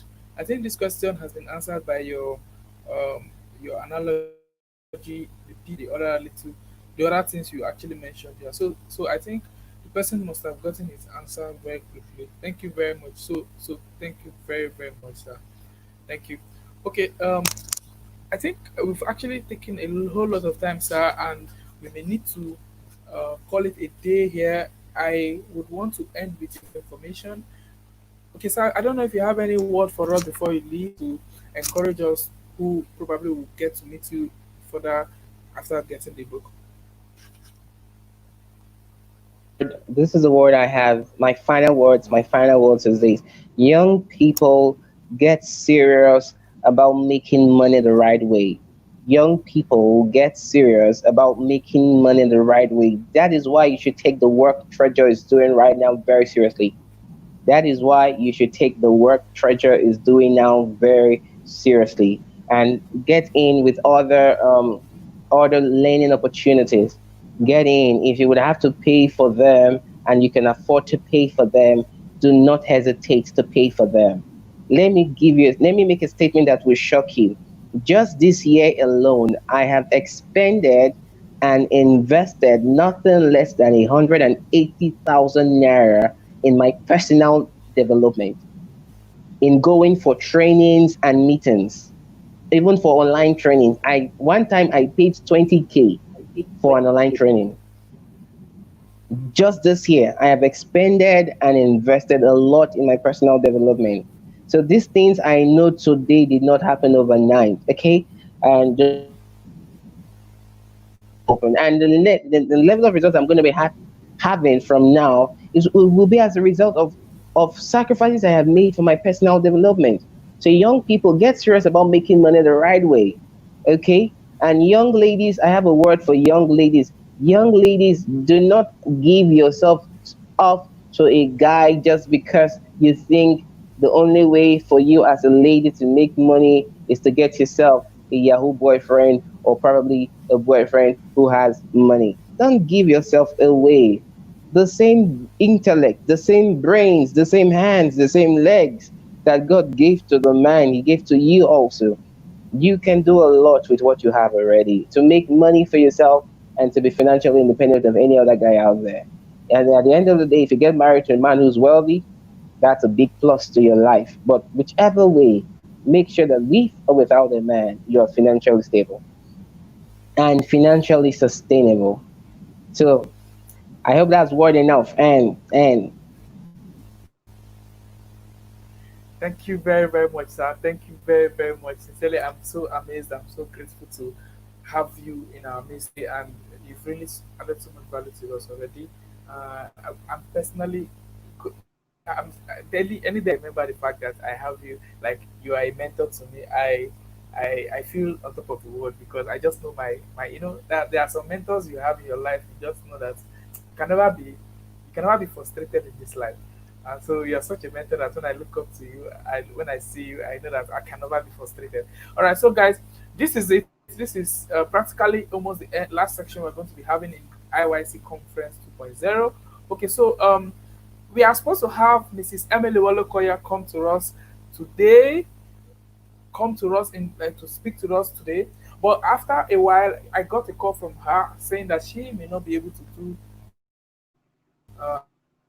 our speech today, but she is going to do something critical for us. She's going to help us in a very critical way. She is going to do an audio recording of her section. She's going to record her section live and she's going to send it to me because she said she can't meet up the time, and so she's going to sit back and give us a full dose of what she has prepared for us in this conference. And by tomorrow, I'm going to be uploading it on the group for everyone to be a partaker of it. So, guys, these particular recordings are going to be on the group for just 1 week. I'm just giving you 1 week for you to download, for you to go, for you to take the whole of it. And after that, all these sections will be taken down and it will be accessed at a cost. Probably you're going to get it at regular intervals, but or sometimes you'll be getting it for free also, but it will not be accessible again. So guys, you have just a week to access the whole recordings. If you want to download it. If you want to make reference to it, but make sure you go through it again. Make sure you get the whole juice out of it. And I believe this is going to be the best conference that you've ever attended. Now, IYC conference may have just ended, but the community is a progressive one. Now, the essence of the community is to create a system that can bring together a body of young persons who have been equipped psychologically, financially, mentally to be able to become global players. Now, this is the intention of the community, and so regularly we'll be having some events, like we'll be having some talk shows, we'll be having some online intersections that we may need to converse, we may need to communicate. Now, this is specific so as to have a voice. Now, that's what we desire to do. And so, guys, so I want you to regularly go online and check up the community informations, critical informations about the community will be online also. And I want you guys to lodge in, drop your comments, and let's make it. Let's have fun. And so, and also finally, the link to the book is actually on the group. Have fun, pick up, register for. You can sign up, get and purchase the book for 1,000 naira. Remember, it's going to last for just 2 weeks. On the 8th of August, the price is going to go back to the original price, and we won't sell it at the cost of 1,000 naira again. And then you may not be able to get the gift of the free books that are going to be added to you. And so, guys, you're going to be having all of this for free at 1,000 naira. Pick up, check the drop box on the comment on the platform, and sign up and pick up your book, and wow, and get exploded. Now, knowledge is something I long after. Knowledge is something I value so much, and so I personally would want to even be a, if I was a participant, I would have bought this book. In short, I would have bought for a friend so that I can be a participant and my friend can also benefit too. And so, guys, this is it. Thank you very much for being a part of IYC. I want this opportunity to thank all our speakers who has been in one way or the one who has one way or the other contributed to the success of this conference. Now, most of our speakers could not make it, like Mr. Metanobis. He had a little health issue, which he complains to me, and I believe by we'll have a more organized class that will be able to host him to be able to give out the value he has for us. We also had Mrs. Emily Wolokoya who could not also make it. Now, she has promised that she was going to send across a very detailed recording of her section, and we're going to upload it on the group, and it's going to add value to each and every one of you. So, guys, I want you to get prepared for a power-packed journey of knowledge, a power-packed journey that will increase your capacity to perform both internally and externally. It's going to increase your capacity to become a global player in this global changing world. Now, we are seen as a third tier world, but it does not mean you act in a third tier way. What I'm saying in essence is that this conference may have ended, sorry. It does not still limit you to adding value to yourself. It does not still limit you to seeking out for more knowledge. It does not still limit you from going out to get what you need to get to be able to be better, and change your the mentality that the system of Nigeria probably has brought us, has shrunk into, and let's see how we could expand our horizon, our mindset to be able to become global changers. Now, I'm emphasizing on the word global changers because the truth is this time and season is very significant. Nigeria needs us. We are the changers that Nigeria needs. And so, guys, I'm so impressed. I'm so happy. Thank you very, very much, Mr. Precious Sotono. Thank you very much, Mr. Ogochukwu. Thank you very much, Mr. Samuel Dixon, Mr. Ennis Sogwe. Thank you very much, Celestine Bean. I'm so happy. I'm so grateful for you for being a part of this conference. Thank you very much, Mrs. Emily Wolokoya. Thank you very much, Emeka Nobis. Thank you very much for being a part of this conference. I believe we have a whole lot of work to do after now. Thank you so much. I'm so grateful to you guys. Thank you for appreciating me. Thank you for appreciating the community. I want to be part of parcel of this community. This community is for us. Is your community, and we're here to make a difference. Good night, guys. Have a blissful day. This is my thumbs up to you. Maybe you could do a thumbs up to me also. Thank you very much, guys. Have a blissful day too.